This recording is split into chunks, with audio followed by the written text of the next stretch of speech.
dibandingkan dengan angka yang seharusnya dibentuk. Ya kan Bapak Ibu?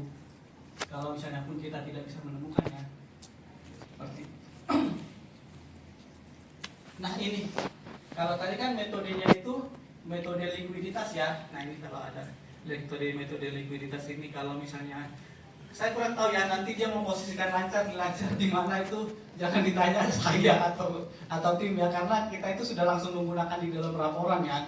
Oh, di dalam laporan itu jumlah yang lancar berapa, tidak lancar berapa, karena akun-akun itu tersedia, makanya kita bisa menganalisis, oh seharusnya yang dilakukan pencadangan berapa. Jadi kalau misalnya, oh kategori lancar itu yang mana, kategori tidak lancar itu jangan ditanyakan ke kita hanya membaca di laporan saja. Sama kalau di yang bukan bank umum juga, cuman di bank umum itu kayaknya di stagingnya cuma 4 ya. Walaupun sebenarnya di memang kita 4, tapi di laporannya tetap di komersial itu adanya 5. Makanya yang satunya lagi itu kurang tahu dipindahkan kemana, yang perhatian khusus itu dipindahnya itu ke kurang lancar atau lancar, saya kurang tahu ya. Nanti coba saya tanya lagi kalau ke timnya Bapak Ibu masalah yang sigma itu. Karena di kita kan tetap 4 positif.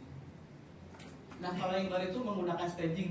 Kalau menggunakan staging kan lebih gampang tuh, lebih sedikit tuh angkanya tuh staging 1, 2, 3, perpindahan dari stage 1 ke stage 2 seperti itu.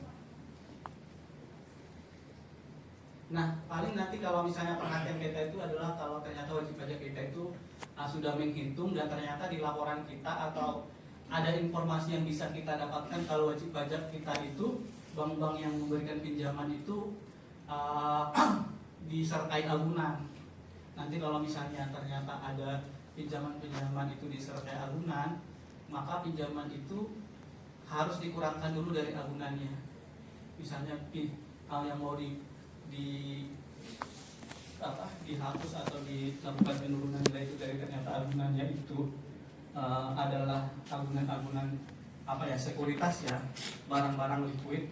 Artinya sebelum kita membentuk CKPN dari si pinjaman kita ke si peminjam tadi itu harus dikurangkan dulu dari agunannya. Jadi kalau misalnya jumlah agunan ini bisa menutup penurunan nilai dari pinjaman tadi, ya tidak perlu dilakukan penurunan nilai.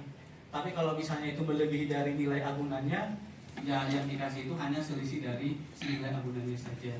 Cuma dikasih tahu bahwa kalau misalnya itu barang liquid agunannya, maka 100% dari nilai dari si agunan itulah yang dipakai untuk mengurangi si CKPN.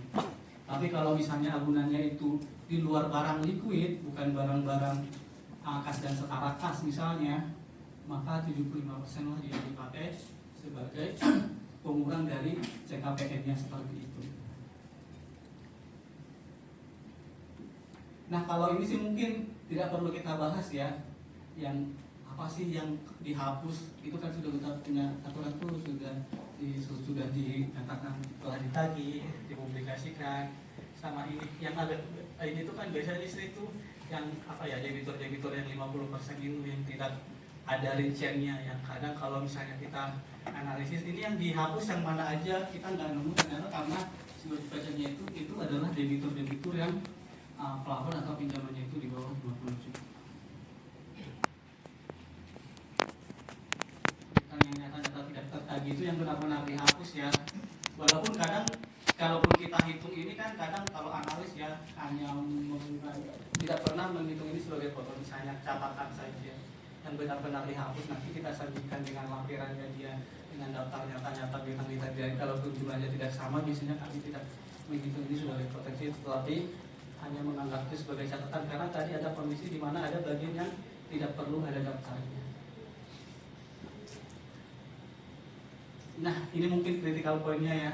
Saya tidak terlalu dalam membahas ini karena saya juga bukan tim jasa keuangan, jadi hanya sekedar itu yang saya pahami gitu. Jadi yang perlu kita lakukan adalah untuk memastikan bahwa CKPN itu dibentuk OWP sesuai dengan clue tadi ya. Pokoknya di jasa keuangan lah yang akan membentuk CKPN. Memastikan CKPN yang telah dilakukan koreksi fiskal sesuai dengan ketentuan perpajakan. Artinya tadi kalau kita kan sudah ada tuh tadi itu berdasarkan, kalau tahun-tahun sebelum 2024 itu tadi berdasarkan profitability-nya itu ada 5 baris lah, lancar, kurang lancar, butuh perhatian khusus segala macam. Nanti setelah tahun 2024 kita menggunakan metode staging atau apa sih istilah staging itu? Tahapan kalau pertama sih tahapan, atau walaupun definisi tahapan sih kayaknya kurang pas ya. Memastikan penghapusan yang kata-kata tidak tertagih sesuai dengan ketentuan. Mungkin itu sih. Ada nggak Bapak Ibu yang jasa keuangan? Nggak ada ya? Atau ada yang mau ditanyakan nggak? Atau saling, kita kan tidak terlalu saling memahami. Ada nggak mau ditanyakan masalah ini? Tapi paling tidak intinya sih di situ. Intinya ketika wajib pajak kita nanti itu membentuk CKPN, cobalah dipelajari si PSAK kita 71, 74 dan aturan kita tentang si CKPN. Kalau yang di baru sih, yang ketika kita sudah mulai tahun 2024 ya, hampir menyesuaikan sih dengan kondisinya si wajib pajak, bagaimana cara menghitung CKPN tadi. Mungkin tadi hanya di ini aja ya, persentasenya aja sih mungkin yang wajib pajak itu harus menyesuaikan seperti itu. Tapi kalau misalnya yang lain-lain kayak ini kan udah biasa ya, maksudnya dididikan. Oh tahap ya, tahapan benar sih tahap.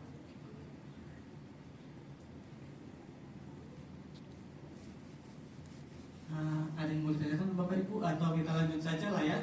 Yang penting sudah saya juga agak kurang yakin juga membawakan materi yang satu ini karena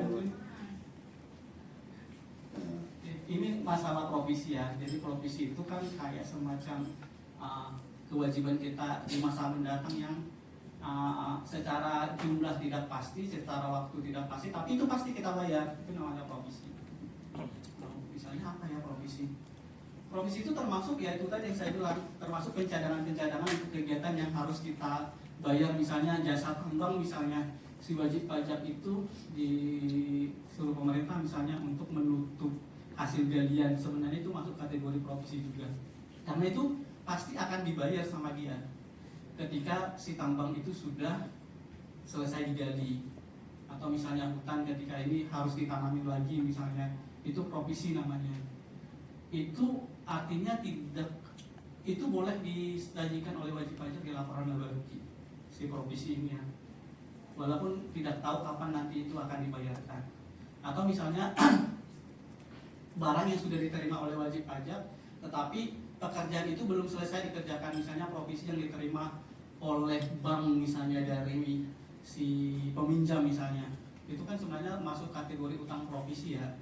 Kita membayar provisi nih ke si bank rata-rata, itu kan sebenarnya akan menjadi pekerjaan provisi tadi itu akan diselesaikan bank sampai dengan pinjaman atau angsuran kita itu selesai. Makanya itu dianggap sebagai liabilitas provisi. Kalau kontingensi itu kalau kontingensi itu lebih lemah lagi ya, maksudnya itu kita nggak tahu itu benar-benar terjadi apa tidak. Maksudnya bukan benar-benar terjadi. Ada kemungkinan terjadinya, tapi tidak kayak provisi. Kalau provisi kan pasti terjadi, tapi kita tidak tahu. Tapi kalau kontingensi itu ada kemungkinan di masa mendatang itu kita akan mengeluarkan kas atau mendapatkan kas. Makanya kalau di kontingensi itu kan ada istilah tuh liabilitas kontingensi sama utang kontingensi. Itu nanti tergantung. Itu bisa didisclose. Itu biasanya kan didisclose ya, didisclose di laporan laba rugi. Rata-rata didisclose ya. Artinya apa? Karena memang si wajib pajak itu belum, entitas itu belum bisa sebenarnya memastikan sebenarnya dia itu pasti atau tidak akan mengeluarkan sumber daya di masa mendatang, pasti atau tidak dia akan menerima sumber daya di masa mendatang. Jadi kontingensi itu biasanya hanya diungkap oleh wajib pajak di catatan atas laporan keuangan. Jadi kalau misalnya disclose ini kan biasanya kayak ini pemerintah nyuruh kayak seperti apa ya? Misalnya ada sengketa tanah misalnya, atau sengketa lahan antara perusahaan sama pemerintah, antara perusahaan dengan perusahaan, itu kan bisa menimbulkan kerugian di masa mendatang bagi perusahaan. Kan bisa jadi asetnya itu akan ditarik oleh pemerintah atau asetnya itu akan ditarik oleh entitas lain. Ketika sengketa itu belum terjadi dan dia belum tahu dia akan menang atau tidak, maka itu dijadikan sebagai bagian dari kontingensi. Nanti akan disclose oleh wajib pajak. Oh, saya itu punya sengketa dengan pemerintah karena HGU apa itu harusnya milik pemerintah segala macam, itu didisclose di sini sebagai bagian dari kontingensi seperti itu.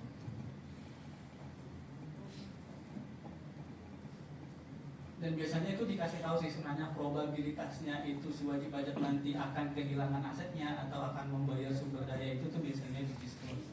Ada di situ jenis probability atau kemungkinan si kontingensi itu benar-benar terjadi atau tidak. Oke, kita sudah sampai di liabilitas. Kita sampai jam berapa, Mas?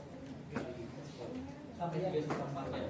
Mungkin kita nanti akan membahas sampai 3/4 ini. Masalah ekuitas lebih ringan nih sebenarnya dibanding ini ya. Dan kita membahas apa ya? Membahas kewajiban atau liabilitas. Ini ada beberapa standar akuntansi kita yang membahas tentang ekuitas. Ada penyajian itu kalau 01 di semua yang penyajian ada kombinasi bisnis. Kombinasi bisnis 103, 338 itu kombinasi bisnis component daily, instrumen keuangan tadi yang sudah kita bahas, laba bersaham, pembayaran berbasis saham, sama pengukuran nilai wajar instrumen keuangan yang dulu di PSAK 55 mungkin sebagian sudah diganti ya, sudah pindah ke instrumen keuangan. Beberapa bagian yang dibahas. Nah ini sih sebenarnya tidak terlalu banyak materinya, hanya menerangkan saja sih kayaknya kalau dilihat dari slide-slide ini. Nah kalau misalnya si ekuitas kita itu kan biasanya kalau kita bagi dalam bagian sesuai dengan standar akuntansi itu kan ada tuh bagian paling atas ada saham, agio, tadi yang kita bahas. Agio itu nilai lebih dari yang dibayarkan oleh si pemegang saham ketika saham baru terbit. Nah, kalau misalnya lebih kecil itu namanya disagio ya. Tapi untuk sekarang itu disagio itu sudah sepertinya sudah tidak dipakai lagi istilahnya, kalau saya tidak salah itu nanti jadi keuntungan atau kerugian bagi si penerima aset berharga. Ada saldo laba, ada laba komprehensif lainnya. Ini ada komprehensif kita, mungkin nanti kita akan memperkenalkan sedikit tentang apa aja sih yang masuk ke laba komprehensif lainnya ini. Ini modal saham Bapak Ibu.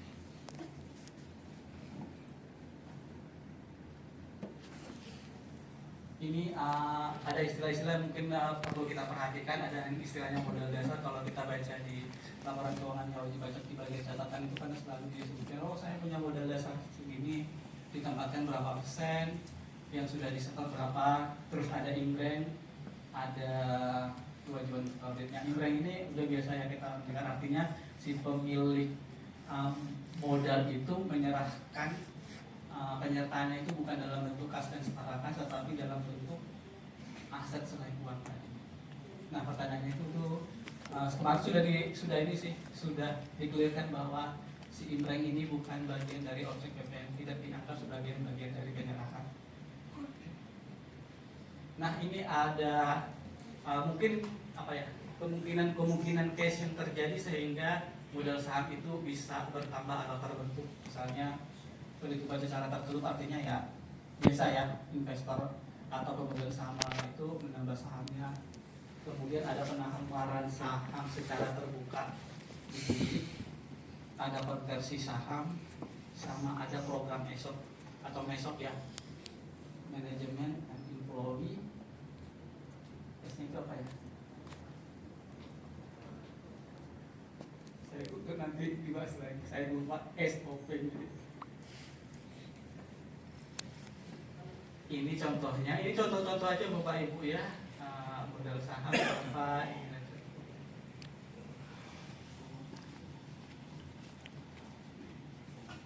Uang muka ini ada uang muka entah, oh ini ada uang muka. Ya itu kalau salah satu yang kadang paling sering kita temukan itu kan adanya uang muka ya. Kita nggak tahu sebenarnya uang muka ini memang sebenarnya wajib pajak itu sengaja ngasih uang muka atau tidak nggak sih gitu. Dan kadang-kadang satu kala kita di uang muka itu biasanya kadang dipakai orang itu atau entitas kita itu tuh untuk menutup debt salah satunya.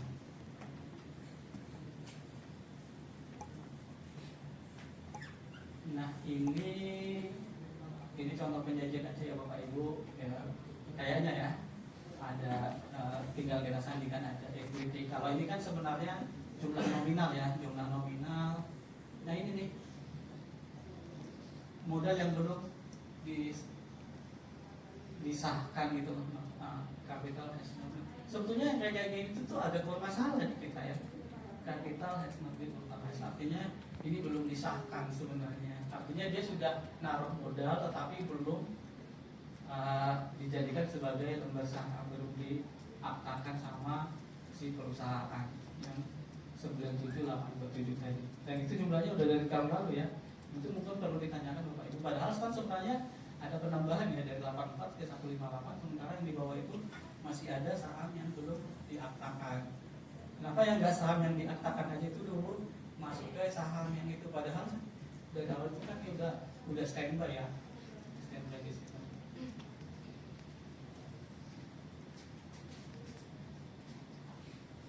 Nah ini modal saham.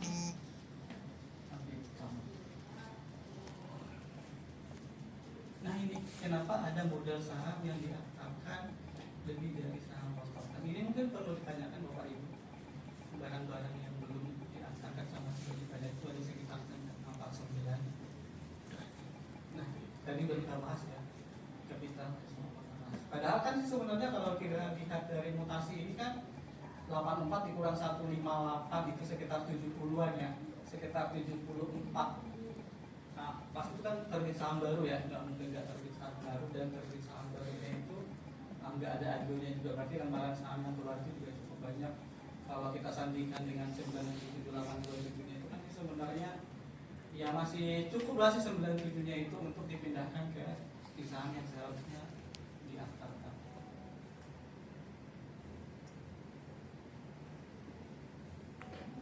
Oh ini ada lembarnya juga ternyata di sini sudah disebutkan, karena mungkin harganya 1000 kali ya, 1000 nominalnya 1000, jadi kita bisa melihat bahwa 969.900 lembar saham lah yang belum teraktakan.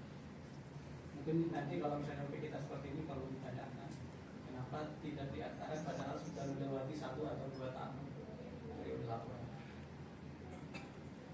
Nah ini tadi yang kita bahas masalah ajo. Jadi kalau ajo itu kan sih sebenarnya ketika nominal saham itu cuma 1000, ternyata wajib pajak itu sahamnya itu terbit dengan nilai 1200, maka 200 tadi itu akan dijadikan sebagai agio sama wajib pajak. Nah kapitalisasi agio saham itu sebenarnya tidak menjadi objek pajak sepanjang nilai yang dikapitalisasi itu tidak melebihi nilai agio. Itu udah ada di sini ya, kapitalisasi nilai kembali akibat dengan undang-undang pajak penghasilan.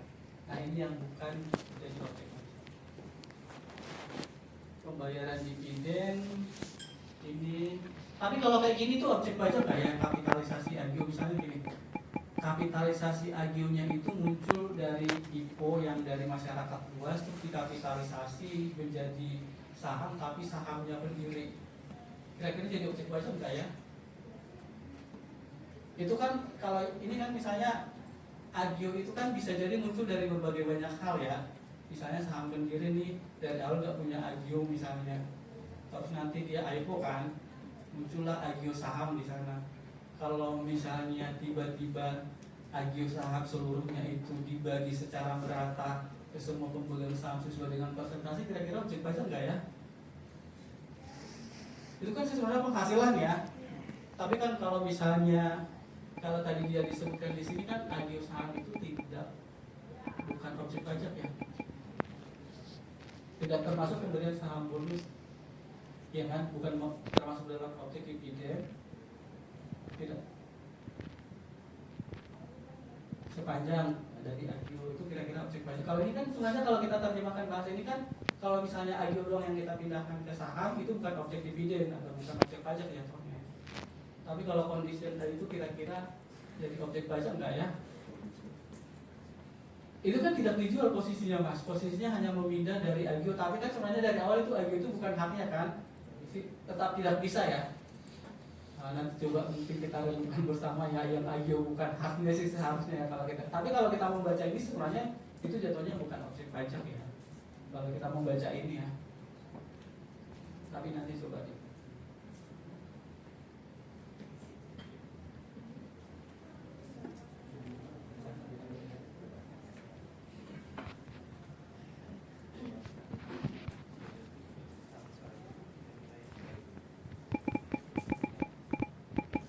Ada yang ngasih pendapat nggak? Kira-kira objek pajak nggak? Oh bukan ya. Pasal itu nggak bisa dilakukan.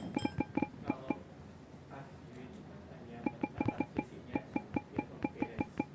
Pasal tadi dia setoran modal 100 juta. Iya. Maka nilai sahamnya hanya 50 juta. Iya benar. Jadi kan di sisi debitnya, di sisi kreditnya sebelah kanannya kan modal 50 juta, agio 50 juta. Supaya kasnya harusnya udah mentok di situ. Kan saham sama agio itu kan dua hal yang berbeda. Kalau kita ngomongin saham, kita berarti kita bicara lembar. Iya. Kalau kita bicara agio, itu berarti bicara nominal. Tidak Iya, bisa benar. nominal juga dikonversi menjadi lembar, dikonversikan itu kan nggak bisa. Itu bisa. Makanya dibilang di sini termasuk agio yang dipindah menjadi saham. Itu bisa. Gimana caranya? Menerbitkan saham baru kan? Menerbitkan saham baru dengan memindahkan agio ke atas. Iya, benar. Makanya tadi pertanyaan saya adalah itu tadi agio ketika pindah menjadi si lembar saham itu penghasilan apa tidak? Sama ketika return earning kita pindah ke atas dengan menggunakan konsep bonus itu penghasilan apa tidak? Kalau saham bonus kan jelas itu Sama. dividen. Ya sama kayak dividen juga, dividen bonus itu yang dipindahkan dari RE ke sana kan sama juga memindahkan RE ke atas. Nanti akan dipindahkan sebesar jumlah dari nominalnya kan harusnya aja.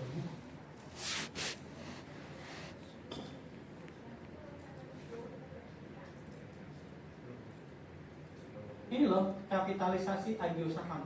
Istilah kapitalisasi agio saham itu sepemahaman saya, tapi nanti kalau saya salah nanti dikoreksi lagi ya. Kapitalisasi agio saham itu adalah mengubah si agio saham itu menjadi lembaran. Kalau saya tidak salah ya. Makanya tadi saya tanya. Kalau dikapitalisasi hanya ke nominal.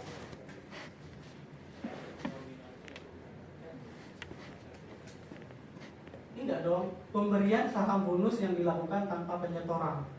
Artinya kita diberi lembaran dari mana?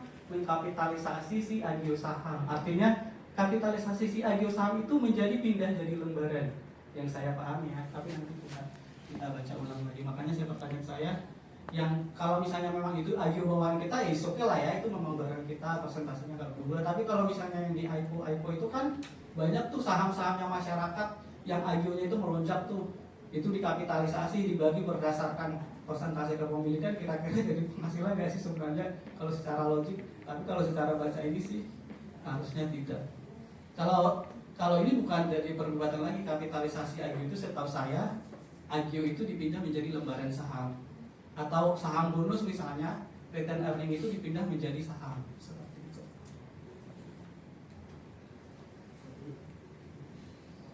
Ini pembayaran dividen. Oh kalau ini dividennya itu dipindah. Kalau ini RE yang dipindah. Kalau tadi itu kan agio yang dipindah ke atas. Kalau ini RE yang dipindah ke atas. Kalau ini kan sudah jelas ya, kalau memang itu memang dividen ya sudah jelas ya diatur agio itu sekarang sudah bukan objek pajak lagi. Tapi mungkin di tahun-tahun sebelumnya yang sebelum undang-undang kita berlaku mungkin masih kita anggap sebagai bagian dari mungkin PPh final untuk orang pribadi atau badan untuk kepemilikan di bawah persentase tertentu. Jadi kalau AEPO sih itu mungkin si pembuat slide bisa kita cari lah. Biasanya kan sebelum AEPO juga biasanya dia mempublis laporan ya, istilahnya apa sih? Yang laporan tentang si kondisi si wajib pajak itu nanti yang bisa membentuk harga pasar dari sahamnya. Iya, prospektus, nanti ada prospektus yang bisa kita baca. Makanya kalau misalnya lagi AEPO itu kan sebenarnya kita enak membaca ya, ada laporan keuangan, ada laporan prospektus, dan bahkan laporan prospektus itu lebih detail kalau kita baca dibandingkan dengan laporan tahunan ataupun laporan keuangan yang wajib pajak. Karena kebutuhannya itu sangat urgent bagi si wajib pajak yang akan menerbitkan saham. Ini kalau misalnya ini udah biasa lah ya. Jadi kalau ketika si wajib pajak kita itu pertama kali masuk bursa, itu biasanya kan ada tuh saham pendiri. Biasanya itu ya udah tinggal ditanya aja si saham pendirinya itu mau membayar nggak, mau menyelesaikannya. Jadi nanti ketika si wajib pajak menjual saham pendiri tadi itu kita ikut pasaran bursa. jadi ikut 0,1% ya.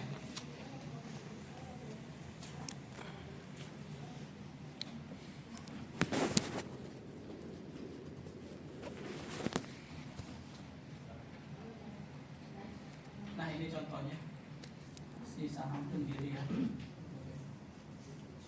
Ya pokoknya kalau misalnya AIPO walaupun WP kita jarang yang ini ya, jarang yang itu, tapi nanti kalau misalnya tiba-tiba ada WP kita yang baru TBK dan baru pindah ke PMB, ya ini kalau TBK itu kan, dan bahkan biaya-biayanya juga ada tuh, biaya-biaya selama dia AIPO itu ada, mungkin biaya itu bisa kita sandingkan dengan PPH 123 lah, jasa-jasanya di sana, atau PPH segala macam untuk pemiliknya itu yang sudah masuk bursa, termasuk nanti si saham sendiri itu termasuk dan dihitung pemotongan 5% sebelum berakhirnya 1 bulan ya, 1 bulan sebelum apa itu berapa lama sih? Saya lupa. 1 bulan ya, 1 bulan sejak AIPO, apakah si wajib pajak kita itu membayar PPh final untuk saham sendiri?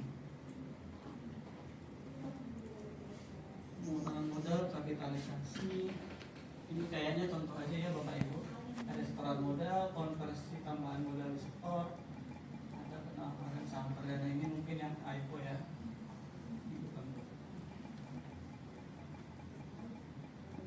Nah ini juga contoh Bapak Ibu mungkin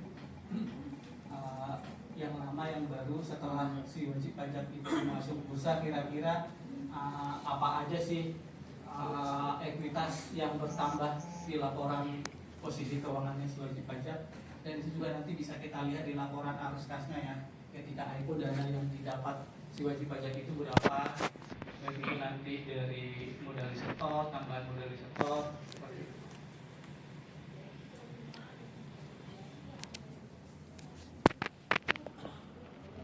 Kapitalisasi agio, ini maksudnya apa? Oh ini mungkin untuk menghitung aja sebenarnya.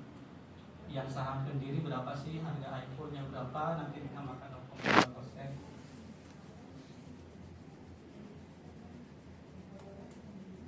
Jarang kali ya WP kita itu tiba-tiba masuk bursa. Tapi nanti kalau misalnya tiba-tiba masuk bursa ya itu paling ini yang diperhatikan. Si si saham sendiri ini mau bayar PPh final apa tidak. Ini pembayaran berbasis saham. Tadi kita udah bahas ya, sebenarnya ini video di sini sudah kita ulang ya, konversi hutang ke saham. Tadi yang saya bilang adanya istilah apa tadi? Mandatory convertible bonds ya. Nah ini tadi sudah sempat saya tanya ya, kalau ternyata nilai utangnya itu lebih besar atau nilai utangnya itu ternyata lebih kecil, kita melakukan apa gitu. Ini menghitungnya sebagai apa? Ini sudah ada Bapak Ibu, tapi ini kurang tahu masih dipakai apa enggak. Tapi sampai sekarang sih analis masih menggunakan konsep ini ya Bapak Ibu dan teman-teman sekalian. Ketika nilai utang itu ternyata lebih besar dari nilai saham, artinya ada jumlah yang lebih kecil dibayarkan oleh si penerima pinjaman, maka itu disimpulkan bahwa telah terjadi pembebasan utang dari si penerbit obligasi seperti itu. Tapi ketika nilai utangnya itu ternyata lebih kecil dari nilai saham, artinya nilai saham yang diterbitkan ke si pemberi pinjaman itu ternyata lebih besar, maka selisih dari nilai saham terhadap nilai utang itu dianggap sebagai bagian dari pembayaran bunga. Seperti itu. Masuk logik lah ya Bapak Ibu teman-teman sekalian. Kalau lebih kecil, oh berarti selisihnya itu lu dianggap pembebasan utang. Tapi kalau ternyata lu membayar dari lebih besar dari pinjaman yang kamu terima, maka selisih dari jumlah yang kamu terima dibandingkan dengan utang yang kamu berikan sebelumnya itu dianggap sebagai bunga. Seperti itu.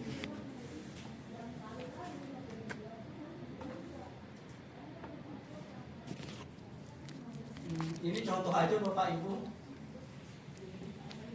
contoh menghitung convertible bonds. Sebenarnya tidak terlalu penting ya, cuman ini sebenarnya di analis kayaknya mengajari bagaimana kita menghitung berapa sih sebenarnya nilai kini. Kalau nilai kini kita sudah paham ya cara menghitung nilai Gini.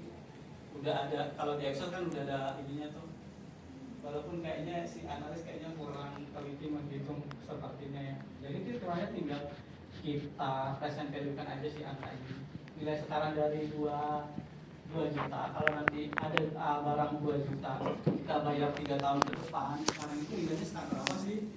Dengan menggunakan si bunga pasar atau bunga diskon yang dipakai 9%, tinggal bagikan aja si 2 juta ini bagikan dengan 1,09 pangkat 3.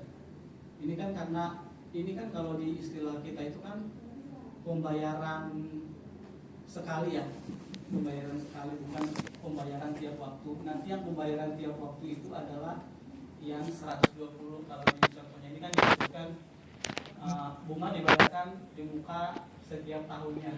Ini di muka setiap tahun, artinya di awal ya.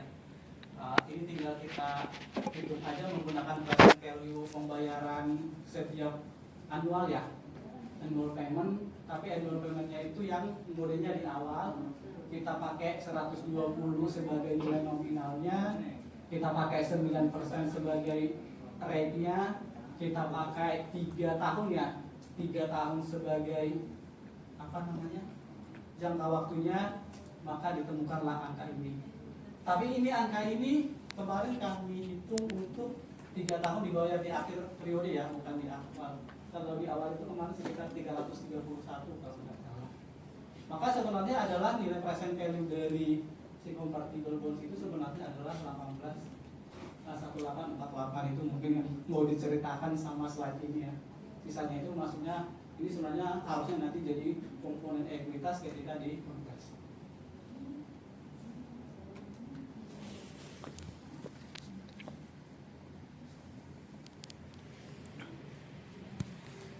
Nah, opsi saham tadi sudah kita mempelajari MESOP. Ada nggak ya di sini singkatan MESOP? MESOP. Management Employee Stock Optional Option ya.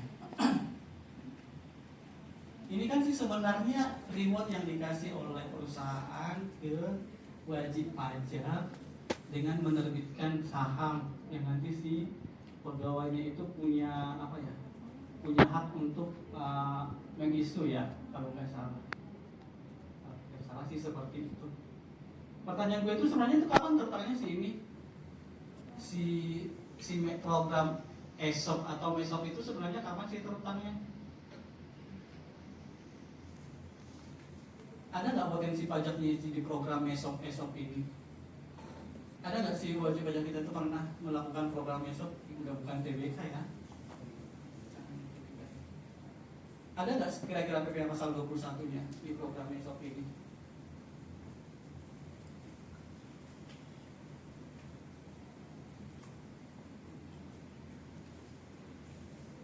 Nah mungkin nanti di ini lagi ya. Mungkin juga tidak terlalu relevan sama kita nanti. Mungkin akan ada PPh pasal 21. Terutama nggak sih sebenarnya itu dianggap sebagai bonus karyawan dari sebenarnya program MESOP itu, nanti mungkin bisa dibaca lagi.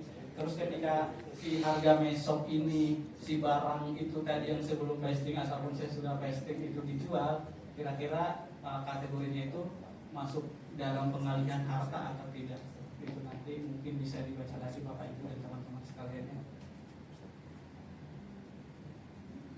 Ketika pegawai mengeksekusi opsi untuk membeli saham, maka selisih antara nilai ini berada bahasanya sih. Kapan sih itu sebenarnya kereta PPh pasal 21?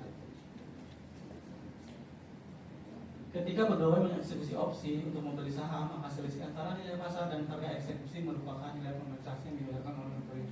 Nilai kompensasi ini merupakan pengurang penghasilan bruto dan objek pengurangan PPh pasal 21. Bisa dipahami ya? Jadi ketika nilai dari saham, harga pasar saham dengan harga MESOP tadi itu ternyata ada selisih, maka selisih itu dianggap kompensasi sama DJP. Dan kompensasi itu akan menjadi penghasilan bagi pegawai di pokok PPh pasal 21 dan boleh menjadi pengurang bagi di laporan keuangan wajib pajak. Nanti kan wajib pajak itu akan mengakui beban kompensasi itu sehubungan dengan MESOP dan beban di bagian debitnya seperti itu.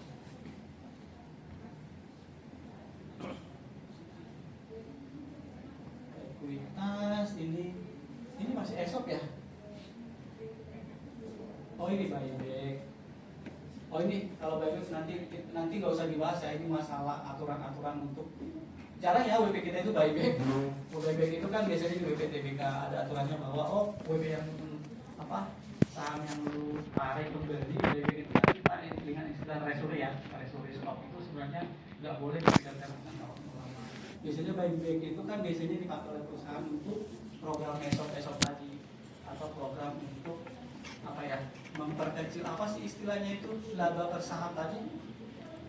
Laba per saham biasanya itu kan dipakai oleh perusahaan itu. Treasury itu kan nggak dihitung apa istilahnya? Apa istilahnya per share? Pokoknya penghasilan netonya itu per share itu biasanya itu untuk memperbesar tadi itu biasanya dipakai dengan menggunakan saham treasury tadi. Atau satunya lagi tadi itu biasanya dipakai untuk program esok atau program esok seperti earning per share ya, EPS ya, untuk memperbesar EPS biasanya atau untuk program esok. Pembayaran kembali saham ini tentang apa ya? Modal di store, pembayaran kembali. Ini penghasilan modal ya kayaknya ya. Jadi apa?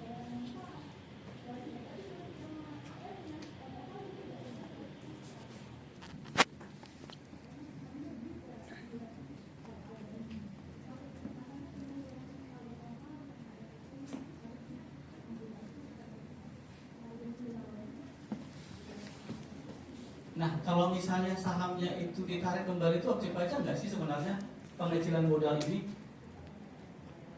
Di wajib pajak misalnya dari 584 ke 244 atau dari 584 ke 244 kalau si wajib pajak itu melakukan pengecilan modal itu kan dikembalikan tuh saham-sahamnya itu ke pemegang sahamnya itu masuk dalam objek pajak nggak sebenarnya? Dianggap dividen atau enggak? Tidak.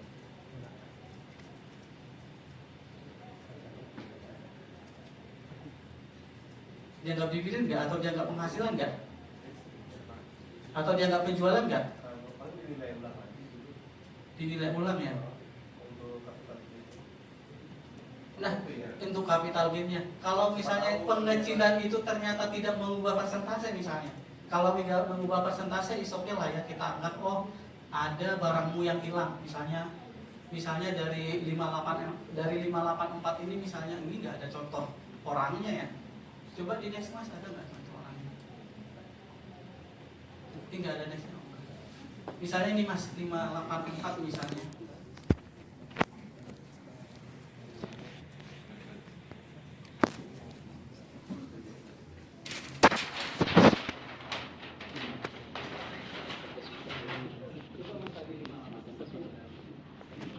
Ini misalnya kan saham lama nih 584. Sementara kan sebenarnya kalau misalnya ternyata 54 ini kalau kita misalnya dibagikan sama A, B, misalnya itu 244 380 ya. Nah itu jadi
Udah.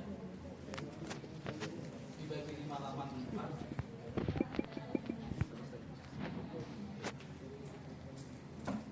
Dikali 244.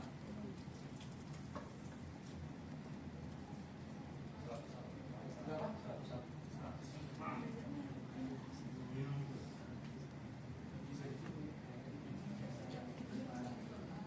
Nah, kalau misalnya kayak gini nih. Kalau ini kan memang ada perubahan ya struktur jatuhnya. Pengecilan modal, misalnya pengecilan modal tapi hanya satu orang yang berpindah atau dua orang yang berpindah. Kalau ini kan memang persentase kepemilikan si A nya hilang kan. Dianggaplah itu penjualan misalnya, itu masih kita. Tapi kan ini ada pengecilan modal nih. Misalnya ini kita anggap berapa persen lah ya. Ini anggaplah 40% ya. Ini 60%. Ini tetap posisinya sama 40%. Itu objek pajak nggak sebenarnya? Pengecilan modal yang seperti itu. Nah ini kan pengecilan modal juga nih ceritanya. Tapi secara persentase kepemilikan itu tidak berubah. Tapi secara nominal dia berubah. Karena situ tadi. Itu karena memang si perusahaan itu memang mengecilkan modal dasarnya.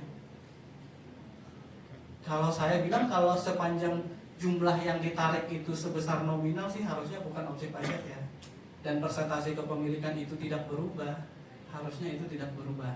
Kecuali jumlah yang ditarik itu mungkin nanti jumlahnya itu melebihi dari si nominal yang disetorkan, atau terjadi perubahan dari jumlah ini. Yang paling ini sih sebenarnya kalau terjadi perubahan ini sih, perubahan kepemilikan, artinya ada perpindahan kan sebenarnya, perpindahan. Itu pun sebenarnya masih debatable kita sama WP. Kan ini benar-benar belum terjual, hanya perubahan saja sebenarnya. Kadang orang WP ketika ada saham masuk ke perusahaan yang mengurangi kepemilikan secara persentase tapi tidak mengurangi secara lembar, itu kita banyak berdebatnya dengan wajib pajak. Tapi kalau yang ini sih mungkin masih bisa kita bilang, oh barangnya kan sudah ditarik nih. Paling di sini kalau misalnya ternyata berubah secara persentase, yang berkurang secara persentase itu masih mungkin kita bisa melakukan analisis sebenarnya ada nggak keuntungan atau kerugian yang seharusnya diakui oleh wajib pajak sehubungan dengan pengecilan modal saham ini. Atau ada yang mau kasih pendapat Bapak Ibu?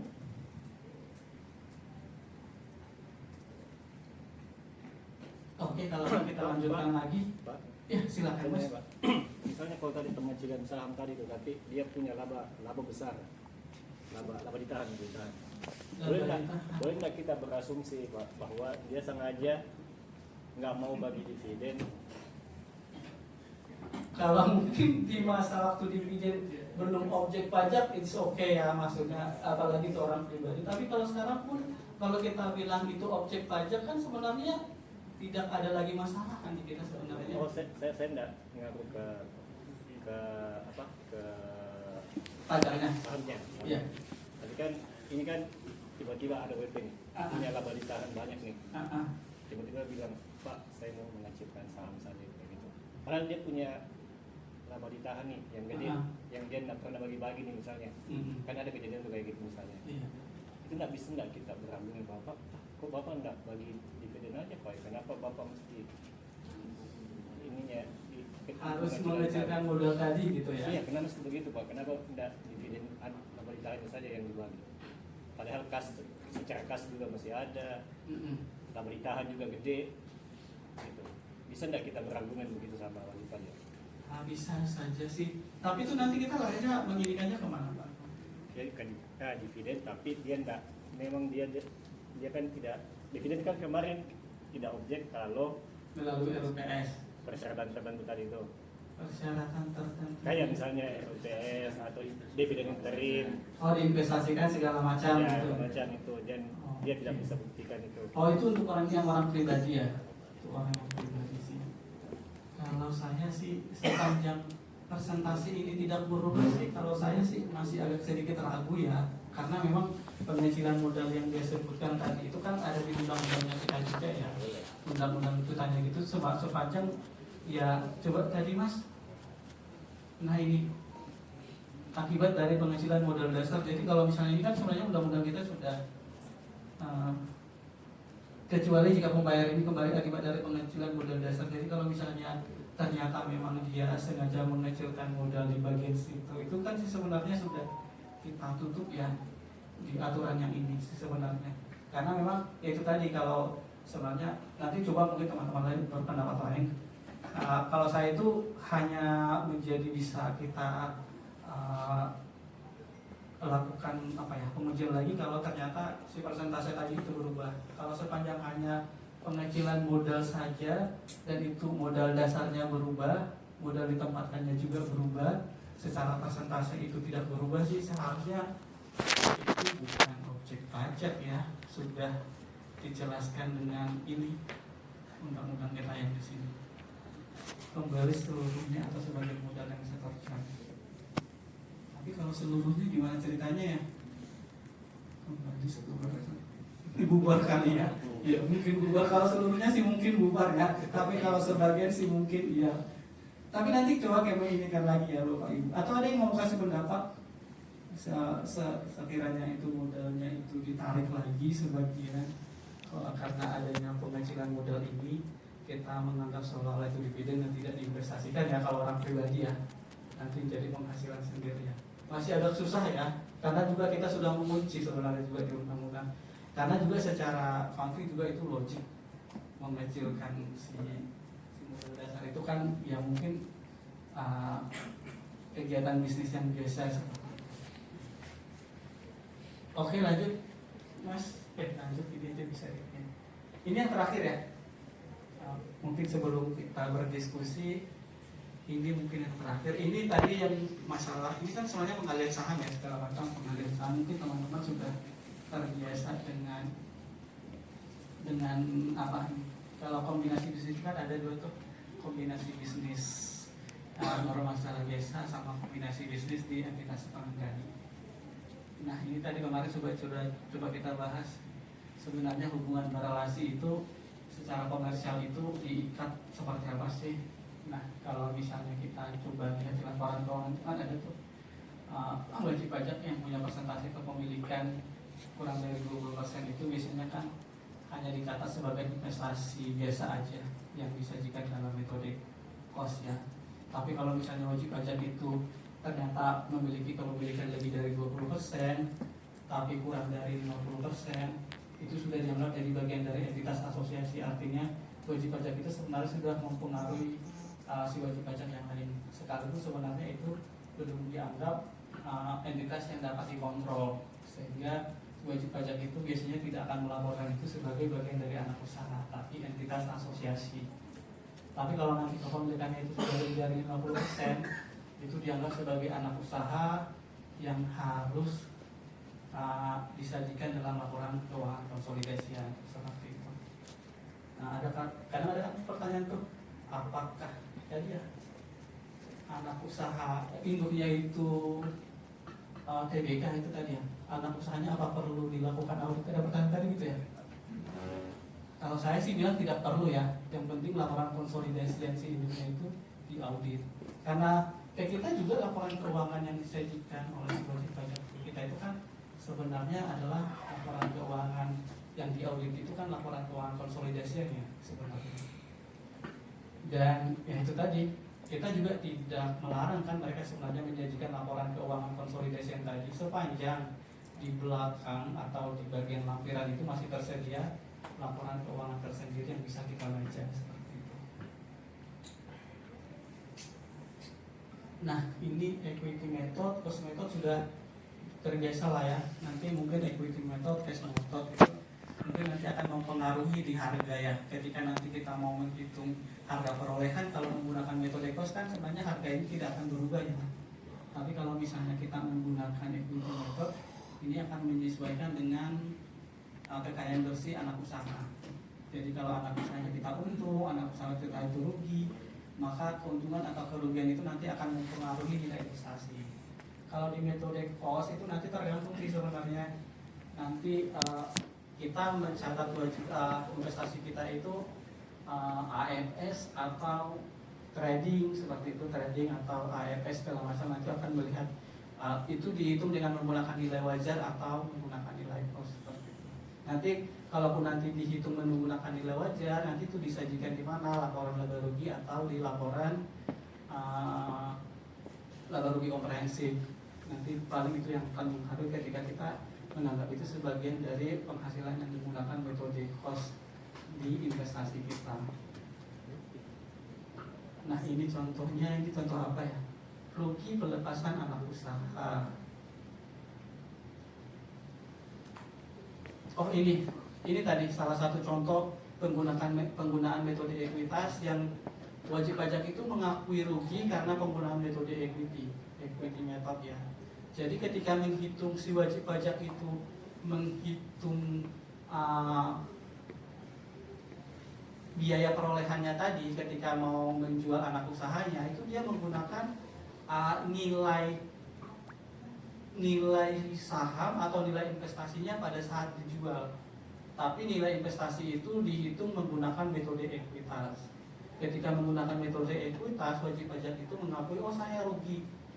Tetapi nanti ketika kita menggunakan metode cost untuk menghitung biaya perolehan investasi itu, si analis melihat bahwa seharusnya tidak rugi, harusnya untung, karena tadi itu menggunakan metode equity tadi itu sebenarnya belum diakui oleh wajib pajak secara fiskal, masih diakui secara komersial.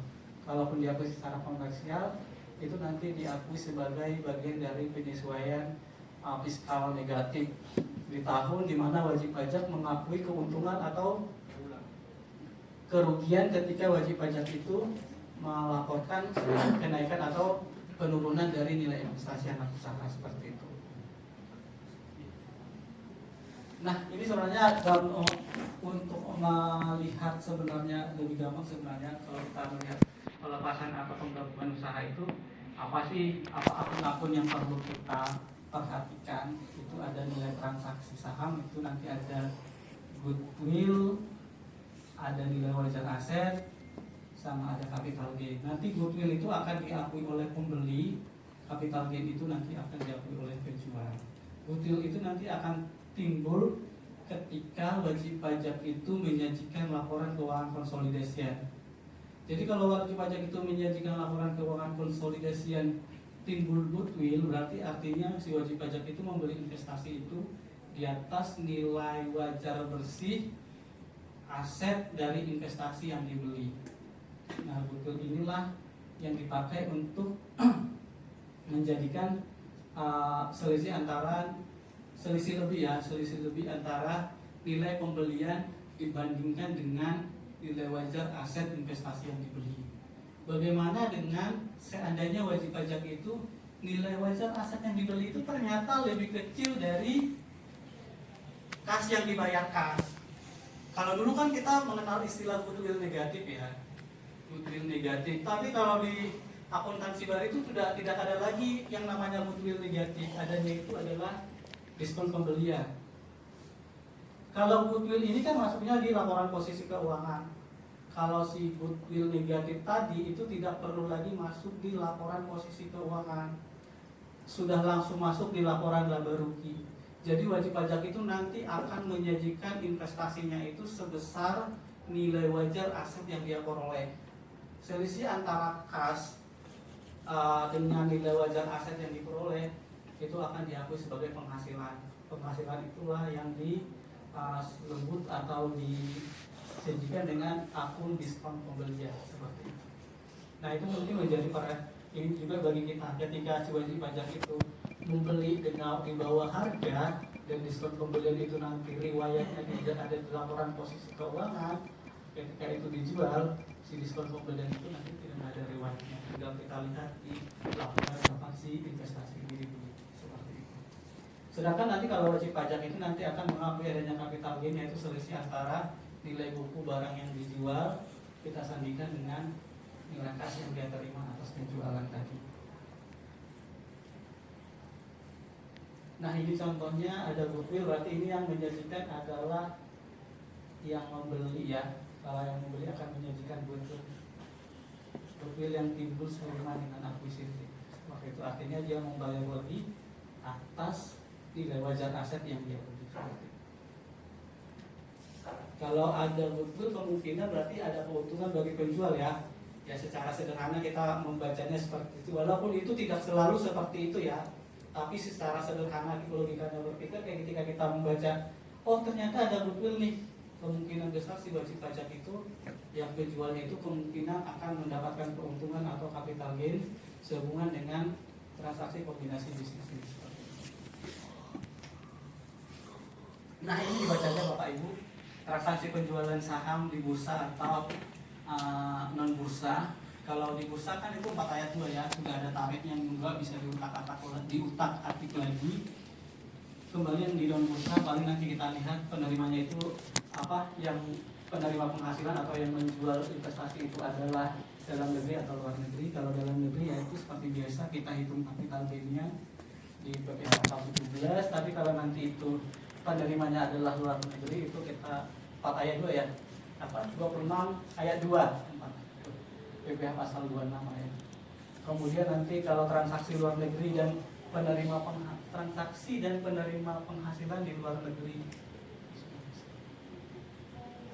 Transaksi dan penerima Oh, yang menjual dan membeli kali ya maksudnya menulis ini. Kalau penjual dan pembelinya itu adalah objek subjeknya adalah subjek pajak bukan subjek pajak dalam negeri, maka yang memotong PPh pasal 26 itu adalah entitas yang diperjualbelikan seperti itu ya. Tapi nanti juga diperhatikan juga ya P3B kita ya, terutama untuk sekarang yang Singapura, Hong Kong itu kita agak bermasalah karena rata-rata kita sudah tidak bisa memajaki lagi. Itu tuh yang paling parah tuh Singapura tuh, paling banyak transaksi kita di tahun 2000. Itu kan berlaku 2022 ya. P3B baru kita dengan Singapura. Jadi kalau kita P3B dengan Singapura itu, kalau transaksinya itu transaksi dengan Singapura dan asetnya itu bukan aset berwujud, aset tidak berwujud dan tidak bisa dipindahkan, immovable property, itu udah pasti kita nggak bisa majaki. Kalaupun immovable property, kalau misalnya itu memang dalam rangka proses, dalam rangka apa tadi itu kombinasi bisnis, itu juga tidak bisa kita pajaki. Jadi ada dua kondisi, hampir seluruh itu tidak bisa kita pajaki karena sudah diikat secara secara rapat ya. Pertama itu kalau misalnya dia bukan immovable property, itu kita benar-benar mau transaksi apa aja itu kita nggak bisa motong lagi untuk yang Singapura. Sedangkan kalaupun yang itu immovable property, kalau itu dalam rangka kombinasi bisnis segala macam, itu juga sudah tidak bisa lagi kita pajaki. Ini pengalihan aset atau pengalihan bisnis. Ini pengalihan saham, pengalihan aset, pengalihan kontrol. Oh ini mungkin agak berbeda logiknya dengan yang kita bawakan kemarin ya. Kalau kita kan kemarin itu bertanya, ini pengalihan aset atau pengalihan bisnis ya? Kalau yang kemarin kita tanyakan. Tapi kalau ini sih mungkin si pembuat slide mau bilang, ini pengalihan aset atau pengalihan kontrol gitu. Pengalihan kontrol dalam artian sebenarnya bisnis nggak sih yang diserahkan atau hanya sekedar aset berharga nggak sih yang diinikan gitu. Makanya kalau dilihat di sini itu mungkin kalau pengalihan saham yang pengalihan aset itu artinya dia itu sebenarnya nggak punya kontrol ya. Maksudnya kepemilikan yang diserahkan itu tidak lebih dari 50%. Artinya mungkin hanya 10%, 20% yang diserahkan untuk dijual. Tapi kalau misalnya pengalihan kontrol itu sudah masuk dalam kombinasi bisnis lagi. Artinya yang dijual itu termasuk kontrol dia di perusahaan investasi yang diperjualbelikan. Artinya lebih dari 50% dari saham itu dijual oleh si pemilik saham yang lama seperti itu. Nanti itu kaitannya sebenarnya mungkin sama ke pengujian ulang di kita ya. Pengujian ulang kita itu sebenarnya itu bisa dinilai apa tidak. Jadi kalau misalnya yang kita jual itu adalah bisnis, artinya yang dijual itu lebih dari 50% saham, sekalipun itu adalah pihak independen, kita berhak menguji kembali harga dari transaksi kombinasi bisnis tadi.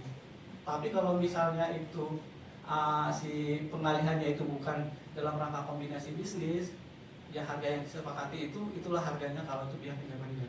Tapi nanti kalau misalnya itu pihak berrelasi, dua-duanya bisa kita nilai ulang.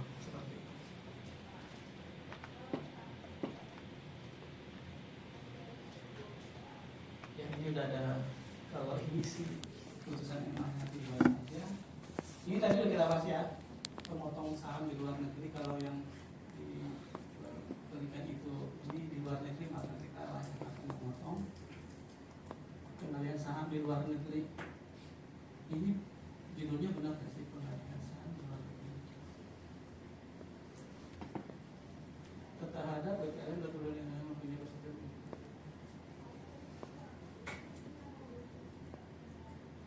Ini kayaknya sahamnya dalam negeri ya. Kalau dari tarik ini kita baca saham PP pasal 26 bukan pengalihan saham di luar negeri, pengalihan saham iya oleh pemilik saham yang dari luar negeri. Nanti coba kami benarkan judulnya ya Bapak Ibu. Nah, kalau yang ini contoh pengalihan saham 19 4 ayat 2. Oh, kalau ini sih mungkin ini pengalihan bisnis kali ya, dianggap sama si ini atau bukan ya, 49 sih ya, 49. Tapi ini jadi 99% atau dianggap berrelasi kali ya. Oh, dari 51 ya, 51 dari 51 ke 99. Artinya kita bisa baik ini independen maupun ini pihak berrelasi, kita bisa menguji ulang. Kalau ini sih sebenarnya kalau saya baca-baca ya, ini menguji ulang si wajib pajak ini kayaknya kita lihat dari slide sebelumnya aja deh. Ekuitas yang bisa diberikan, oke, yang ini nilai buku konsolidasi. Jadi kalau saya nggak salah si wajib pajak ini sebenarnya cara yang paling sederhana ya yang kita bisa lakukan untuk menghitung harga pengalihan itu yang paling mungkin kita bisa menghitung ya kalau kita bukan penilai ya, walaupun sebenarnya itu banyak triknya, yaitu dengan menghitung kalau dia misalnya induk usaha, menghitung aset bersihnya si wajib pajak dan menghitung aset bersih usahanya. Kalau saya lihat baca ini ya, jadi si analis itu berusaha menghitung berapa sih nilai aset bersih anak usaha.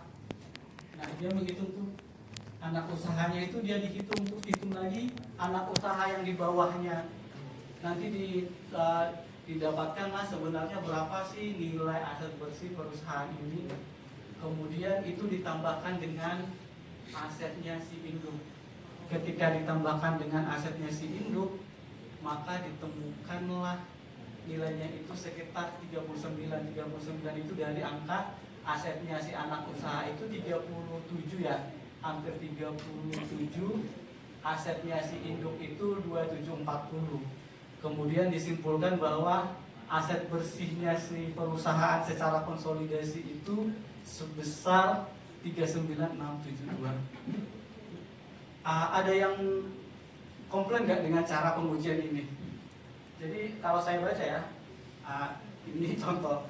Jadi sih sebenarnya si analis itu pengen memperlihatkan menguji si nilai bersih dari perusahaan ini dengan menyatukan semua nilai bersih induk dan anak usaha, baik itu anak usaha di bawahnya nanti disatukan, makanya itu ada anak usaha dan subsidiary anak usaha, berarti dia sudah mengambil sama anak usaha yang di bawahnya.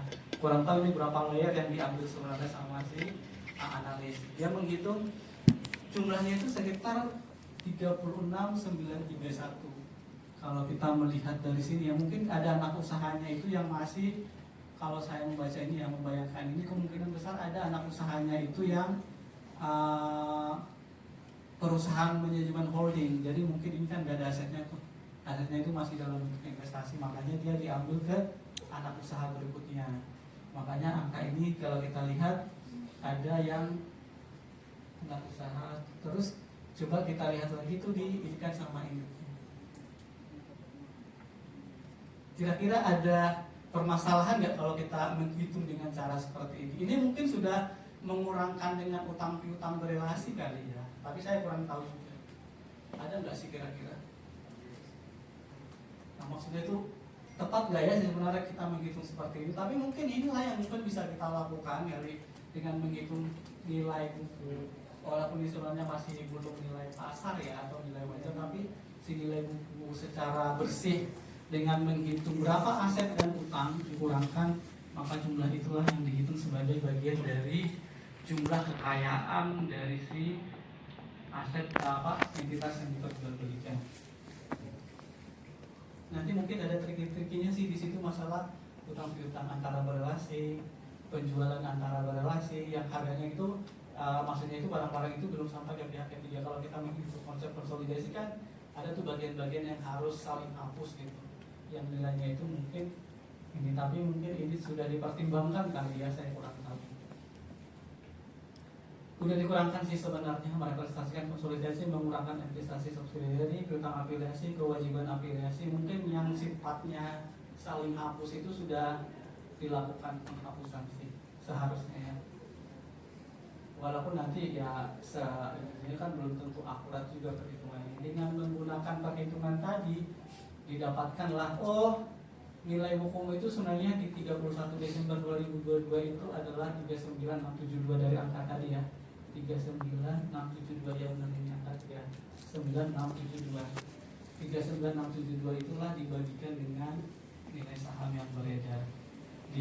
Didapatkanlah harga per sahamnya itu, dari harga per saham itu dikalikanlah nilai wajarnya itu sebenarnya segini kalau perhitungan dari si analis. Analis bilang ada kekurangan pemotongan PPh pasal 12 hubungan dengan penghasilan pengalihan si aset ini seperti itu.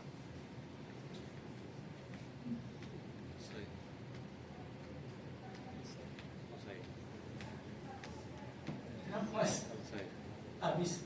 Oh belum.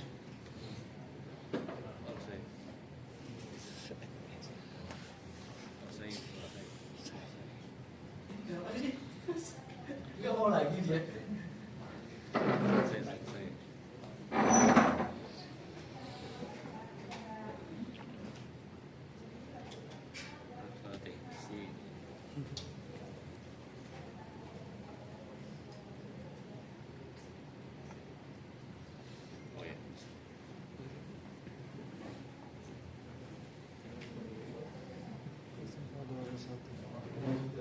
Nah, ini kita akan belajar. Oh begitu aja. Ini yang rusak berarti. Oke lanjut Mas. Nah ini kita inikan aja. Di next aja Mas. Nah kalau kita belajar laba komprehensif lainnya itu kan sebenarnya di laba rugi itu kan dibagi dua tuh sebenarnya, ada laba rugi, ada laba rugi komprehensif. Ini laba rugi komprehensif itu yang biasa nggak masuk ke perhitungan pada penghasilan ya, yang sifatnya unrealized. Oke lanjut Mas. Nah ini laporan laba rugi, sudah biasa ya kita pendapatan, biaya, terus pendapatan lain-lain, kemudian ada beban pajak. Kemudian yang di laba rugi komprehensif itu biasanya itu adalah apa ya? Coba dilanjut aja Mas. Nah ini ada, kalau di akuntansi kita itu ada 6 kondisi yang seharusnya masuk di laporan laba rugi komprehensif ini. Kita hanya sekedar belajar ini aja ya, melihat.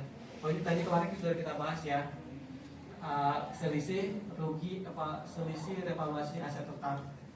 Kalau ini biasanya kalau untung ya, kalau untung wajib pajak itu mengaku keuntungan revaluasi masuk ke laporan laba rugi komprehensif.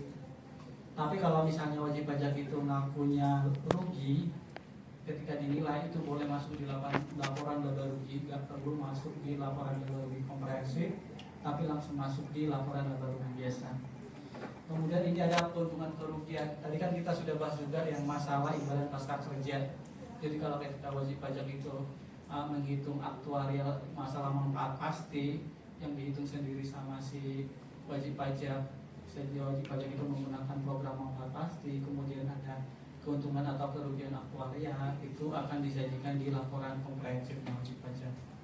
Kemudian ini komprehensif yang kita asosiasikan ke pentular bersama. Artinya kalau misalnya wajib pajak kita itu punya anak usaha atau punya asosiasi dan di laporan keuangannya itu menggunakan metodenya ekuitas, equity method, dan ketika menyajikan si laporan tadi itu di PSAK 55 ya, penyajian investasi, dan itu ketika dilakukan konsolidasi, maka itu juga nanti akan dijabarkan yang masuk komprehensif yang mana aja. Misalnya revaluasi, nanti revaluasi anak usaha juga harus ditaruh di revaluasi juga. ya. Atau keuntungan kerugian aktuaria program pasti kerja anak usaha itu ditaruh juga di sana, sehingga posisi dari kondisi keuangan anak usaha ini tersaji secara detail. Ini tadi yang saya bilang masalah aset instrumen keuangan yang dibahas di PSAK 71 ya. PSAK 71, PSAK 55 yang lama, PSAK berapa lagi saya kurang lupa ya. Itu kan ada tuh kita membagi investasi keuangannya kita itu berdasarkan 3 kategori ya: trading, LP legal for sale, sama hold to maturity ya. Hold to maturity. Jadi kalau misalnya wajib pajak itu menggunakan konsep trading, itu biasanya langsung masuk ke laporan laba rugi. Jadi kalau investasi atau sekuritas tadi itu dikelompokkan oleh wajib pajak di bagian trading, maka perubahan nilai wajar aset dari aset sekuritas trading tadi itu boleh dilaporkan oleh wajib pajak di bagian laporan laba rugi. Tapi kalau misalnya dikategorikan sebagai keuangan tersedia untuk dijual atau LP legal for sale, ada AFS yang bisa kita sering istilahkan, itu keuntungannya itu diakui oleh wajib pajak sebagai laba di laporan laba rugi komprehensif, seperti itu. Ini translasi laporan keuangan di PSAK 10 ini kalau anak usahanya kita itu memiliki laporan keuangan yang berbeda dengan kita, atau bagian dari bisnis kita itu memiliki laporan keuangan dari kita, maka ketika si wajib pajak melakukan konsolidasi atau penyatuan laporan keuangan, itu kan ditranslasi tuh laporan keuangannya si anak kita itu menjadi laporannya kita. Maka selisih dari translasi laporan keuangan tadi itu akan menjadi bagian dari laba rugi komprehensif di laporan keuangannya kita. Yang satunya lagi ini yang lindung nilai ya. Sering kan kita bahas di instrumen keuangan juga, kita melakukan lindung nilai atas misalnya kita punya utang atau piutang sama pihak ketiga atau pihak relasi, atau kita punya perjanjian jual beli di masa mendatang ke pihak berrelasi. Itu kan ada lindung nilainya tuh, biasanya dijaga penjagaan nilai nanti kira-kira yang akan saya bayar berapa. Keuntungan atau kerugian ketika ada kontrak lindung nilai tadi, apa sih namanya? Itu kan biasanya kita ada agen atau si jasa keuangan lindung nilainya tuh, ketika si itu ada penurunan atau keuntungan karena si kontrak jasa lindung nilai tadi itu terjadi, maka keuntungan dan kerugian atas lindung nilai itu sampai terrealisasi disajikan di laporan laba rugi komprehensif seperti itu.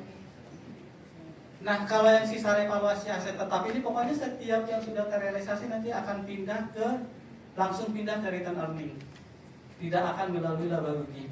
Misalnya si selisih revaluasi aset tetap itu tidak perlu masuk ke laba rugi Bapak Ibu, langsung pindah ke return earning saja.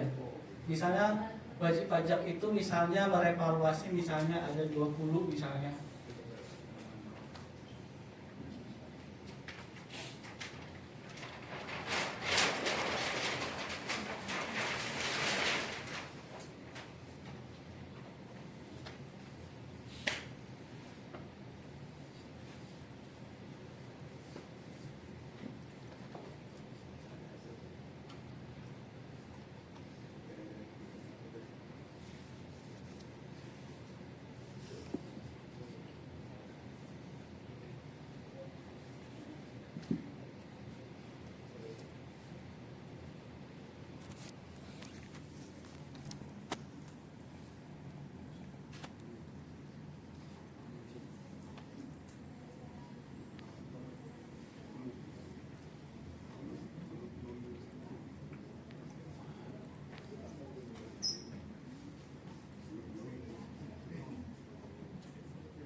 Kalau wajib pajak kita itu misalnya melakukan revaluasi atas aset tetap,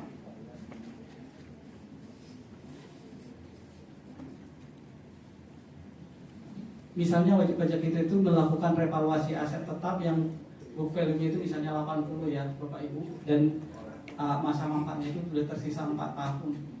Kemudian nanti si setelah dilakukan evaluasi, maka si wajib pajak bilang, oh ternyata aset tetap saya itu ada 100. Nanti kan di tahun pertama kan si wajib pajak itu nanti seharusnya kan menyusulkan 20 nih, 20 beban penyusutan, ya kan, beban penyusutan pada akumulasi penyusutan nih, beban penyusutan pada akumulasi penyusutan sebesar 20. Tapi ketika direpal, si wajib pajak itu mengubah angka menjadi beban penyusutan pada akumulasi penyusutan itu 25.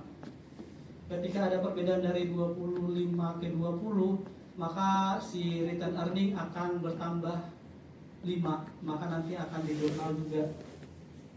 Ada comprehensive income-nya 5, ada RE 5. Artinya ada mutasi dari other comprehensive income,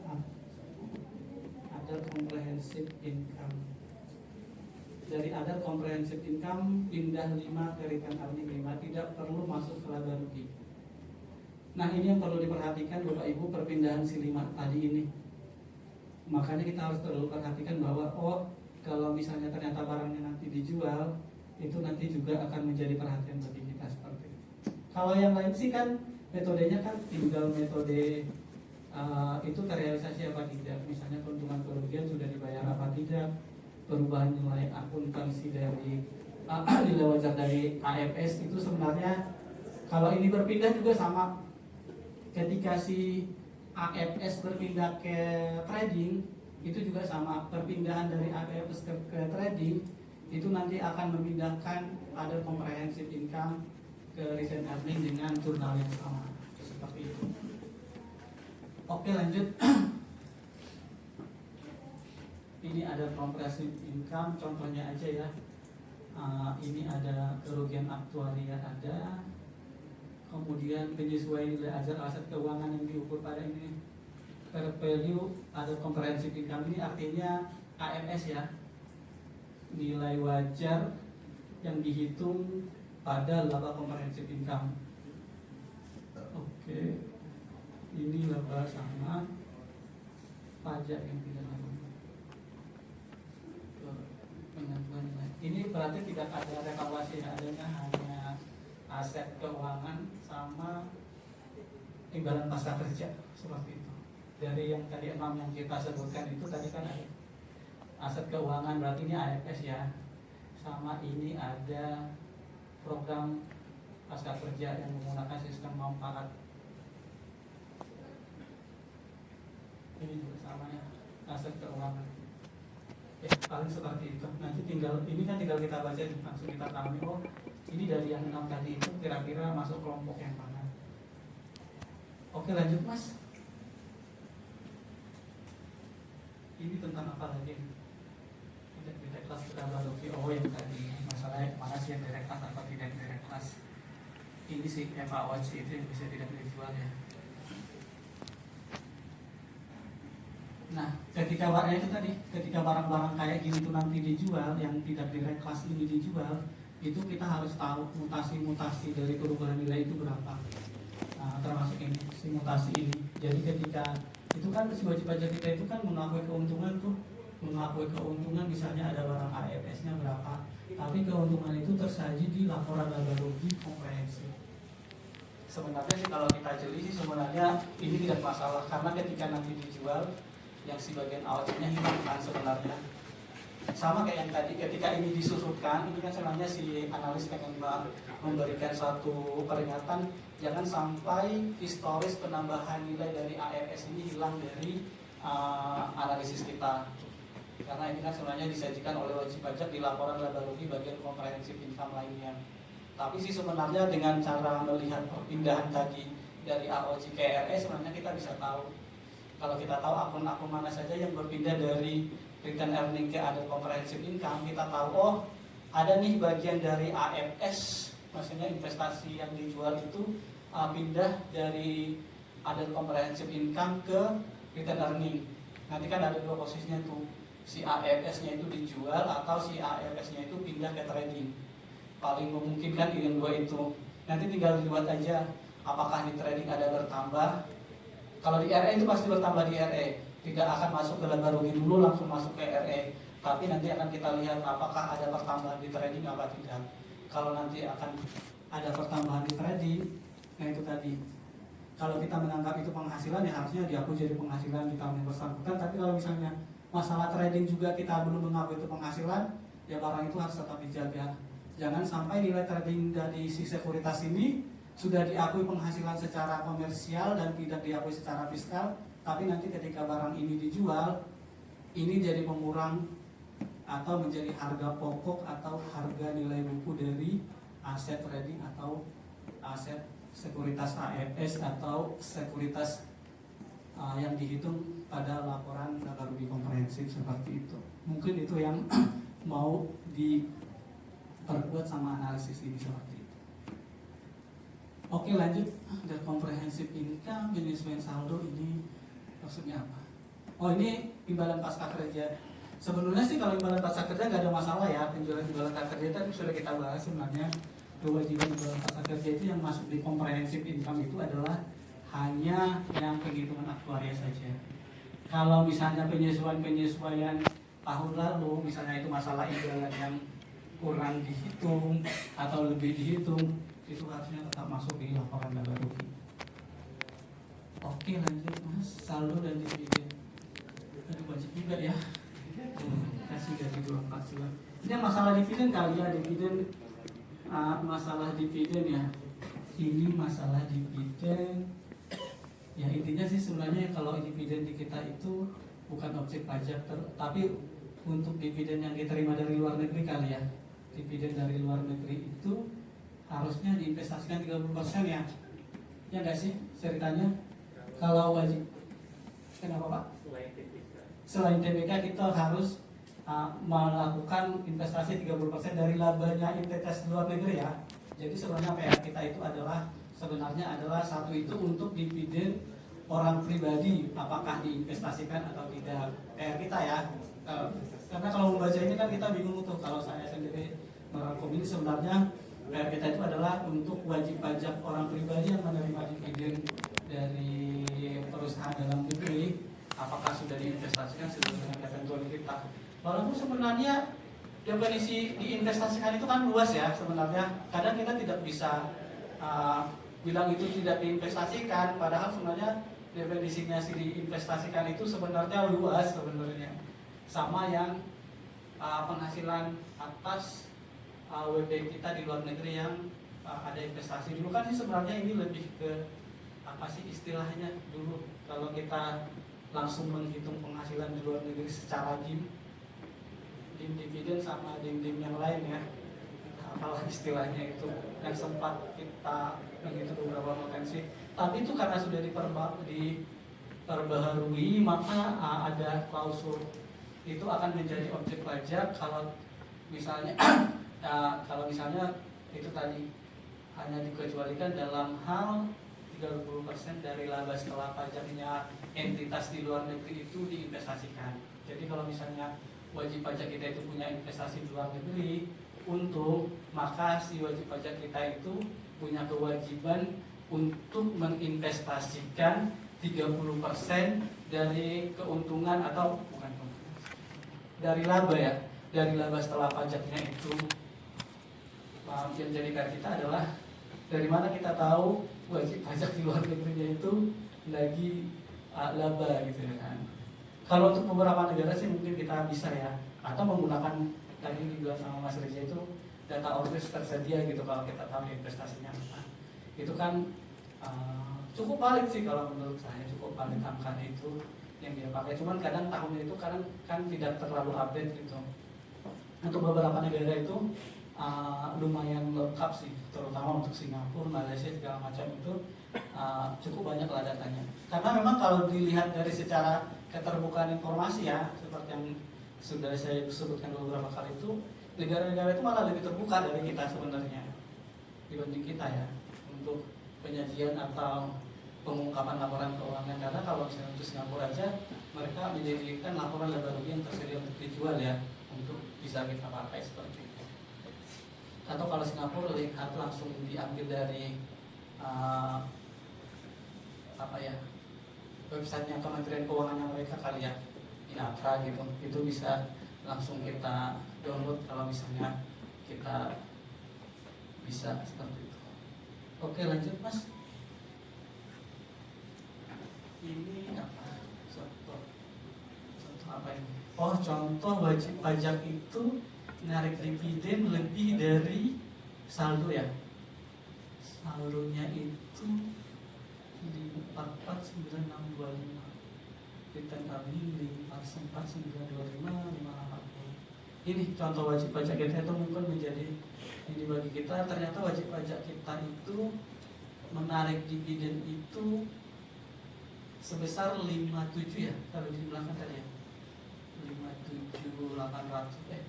58300 ya. 58300 sementara saldonya itu di tahun 2020 ya, berarti awal tahun 2021 ya 44925. Nah kayak gini tuh mungkin kalau ini masuk dalam wajib pajak nggak jatuhnya? Kalau misalnya wajib pajak kita itu membayar dividen melebihi dari saldo return earning, ada aturan kita nggak ya tentang si penarikan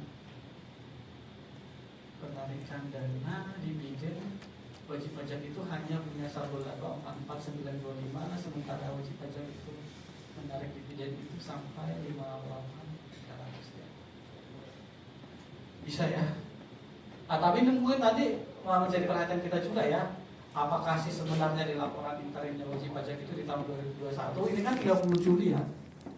30 Juli itu memang tersedia dana segitu juga, bukan tersedia ya. Artinya laporan wajib pajak itu secara interim bisa menutup dividen itu enggak dengan RE, maksudnya ada RE interim sebesar berapa itu 58 kita bagi kurangkan dengan 49 itu sekitar 13 ya, sekitar 13 adakah sekitar 13 miliar laba interim tahun wajib pajak di tahun 2021 dengan memperhitungkan itu. Atau nanti kita coba lihat lagi itu, atau nanti mungkin kita bisa hubungkan dengan penghasilannya wajib pajak juga kali ya. Berarti kalau wajib pajak sanggup misalnya membayar 53, berarti secara apa ya, secara profitabilitas di interim tahun sampai tahun 2021 itu artinya kamu tuh harus sudah sanggup menerima penghasilan setelah pajak dan setelah dikurangi biaya-biaya yang lain itu sekitar 13 miliar itu. Mungkin nanti kita bisa mengarahkan ke sana kali ya kalau untuk kondisi-kondisi yang seperti itu. Oke, lanjut Mas. Accrued payable. Tidak konsisten dengan beberapa tahun sebelumnya dan kita. Oh, ini adanya biaya yang meningkat secara signifikan ya. Meningkat biaya adanya accrued biaya secara biaya accrued 38, tapi tidak ada tahun sebelumnya ya. Tahun sebelumnya tidak konsisten dengan tidak konsisten dengan pelaporan tahun sebelumnya dan rugi tahun bersangkutan. Ini ada tahun sebelumnya ya, agak susah saya menerangkan ya Bapak Ibu. Tapi mungkin ini yang dia tandai Bapak Ibu ya. Ini mungkin yang ditandai coba Mas. Ini ada peningkatan yang signifikan bahwa wajib pajak itu punya accrue ya. Mungkin negatif ini artinya di sebelah kanan kali ya, bukan ini ya, bukan negatif, artinya ini barang sebelah kanan kalau saya menerjemahkannya ya. Tapi 176 itu jadinya rugi ya, artinya berarti jatuhnya itu berarti kan rugi ya, atau ekuitasnya negatif harusnya kalau enggak, kalau kita terjemahkannya. Coba lanjut lagi Mas. Nilai pembayaran 20, ternyata wajib pajak itu ternyata membayar dividen ya, membayar dividen 27 sama 153 keluar negeri oke, tapi ada keluar negerinya ya 153. Indonesia Singapura 10% oke. Oke, lanjut lagi Mas. Nah ini mungkin yang jadi pertanyaan kita tadi, mungkin yang dibahas ini mungkin karena wajib kami mungkin kurang informatif kali ya, mohon maaf kami kurang informatif. Mungkin harusnya kita sajikan tahun 2020 nya juga, atau ini sebenarnya disajikan terus dipotong enggak?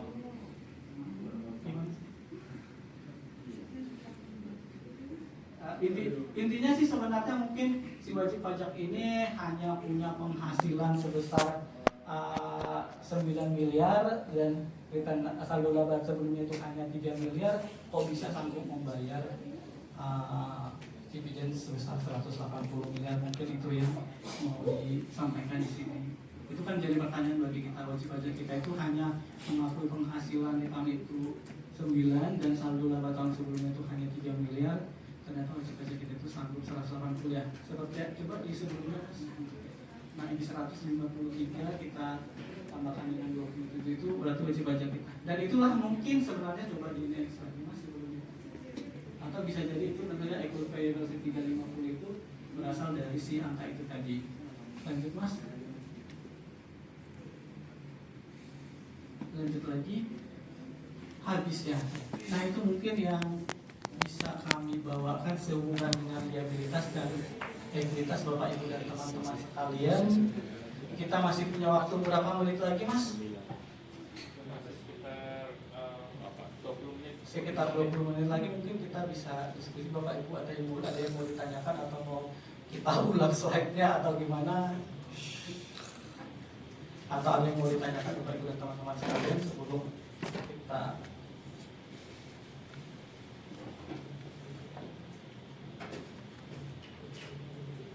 ya Bapak mau materi sebelumnya atau materi hari ini ya Bapak?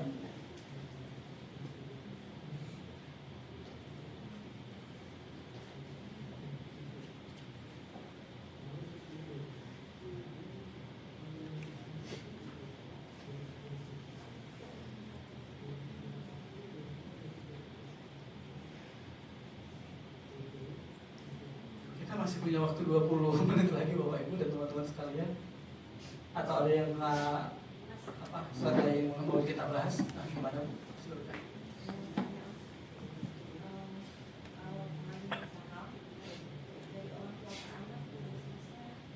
Oh, pengalihan saham dari orang tua ke anak. Itu hibah ya jatuhnya?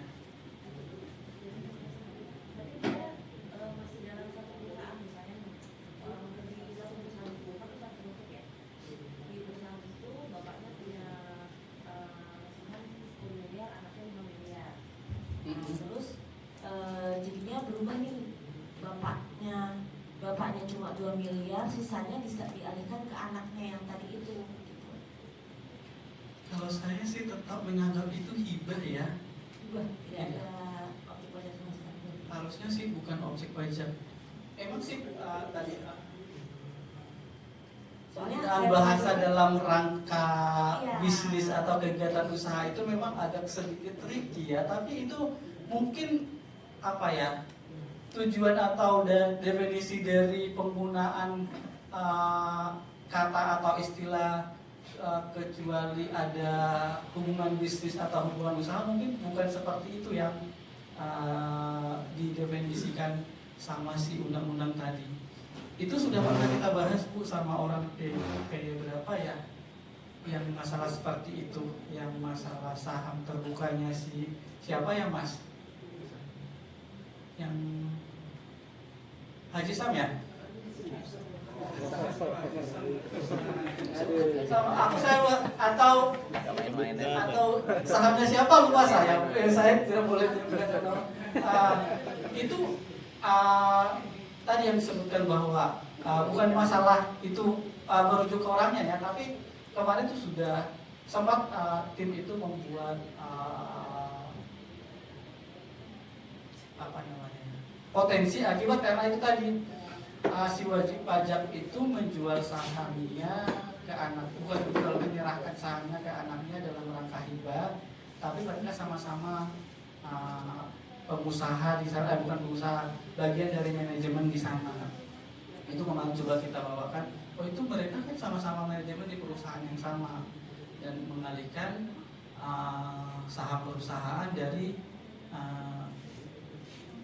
dari anak dari bapak ke anak. Tapi kemarin sih sepemahaman saya itu disimpulkan itu tidak kondisi itu tidak memberikan suatu kesimpulan bahwa kondisi tadi itu adanya hubungan, maksudnya pengalihan bisnis tadi atau pengalihan surat berharga tadi itu sebenarnya bukan dalam rangka kegiatan usaha, karena itu kan sebenarnya dalam rangka kegiatan usaha kan sebenarnya yang disebutkan tadi, Kalau itu kan sebenarnya tidak akan mempengaruhi nilai perusahaan ya, tidak akan mempengaruhi pajak yang akan dibayar juga kalau seandainya si wajib pajak ini bukan, maksudnya tidak sama-sama pemilik saham di tempat yang sama kan sebenarnya.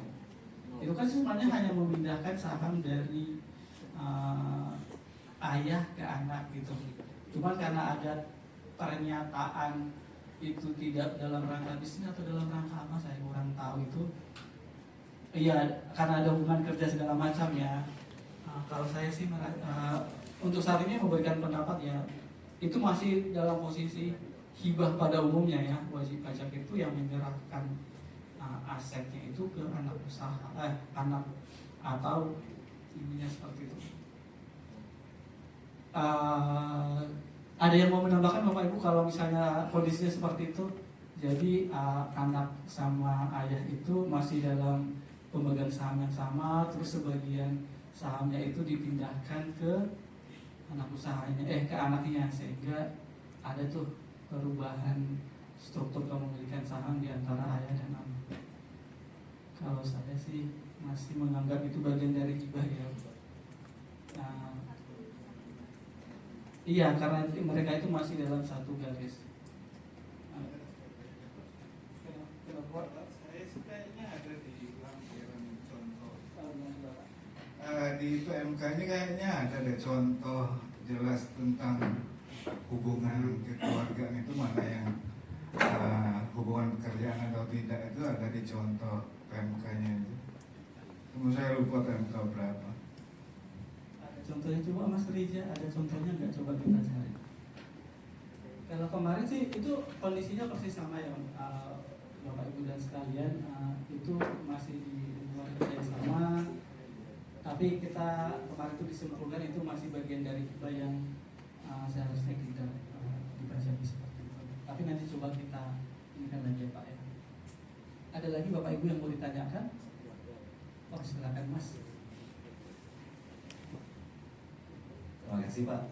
Nah, ini kebetulan ada WP saya mencatat saham di dalam PT itu katakanlah misalnya 100 juta gitu Pak. Tapi di SPT-nya dia mencatat sebagai utang Pak.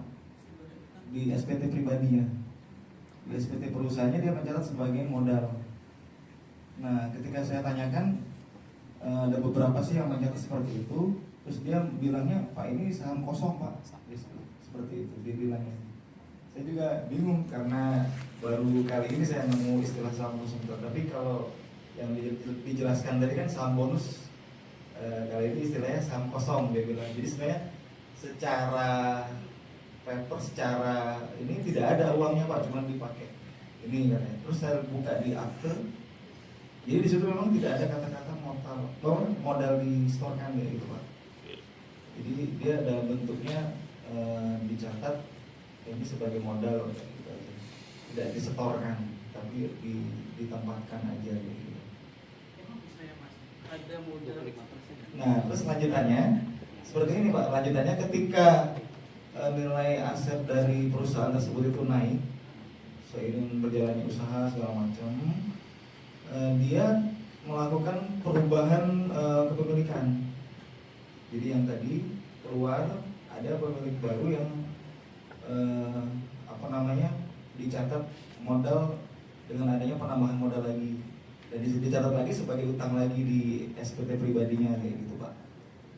Nah ini izin gimana ini kalau dari perspektif apa ini yang modal ini, apakah kita treatmentnya bagaimana Pak untuk ini, untuk kita menyurati itu? Coba Mas tadi yang modal selaku Mas saya kayak lupa. Nanti coba teman-teman diluruskan kalau saya ngasih jawabannya kurang pas ya.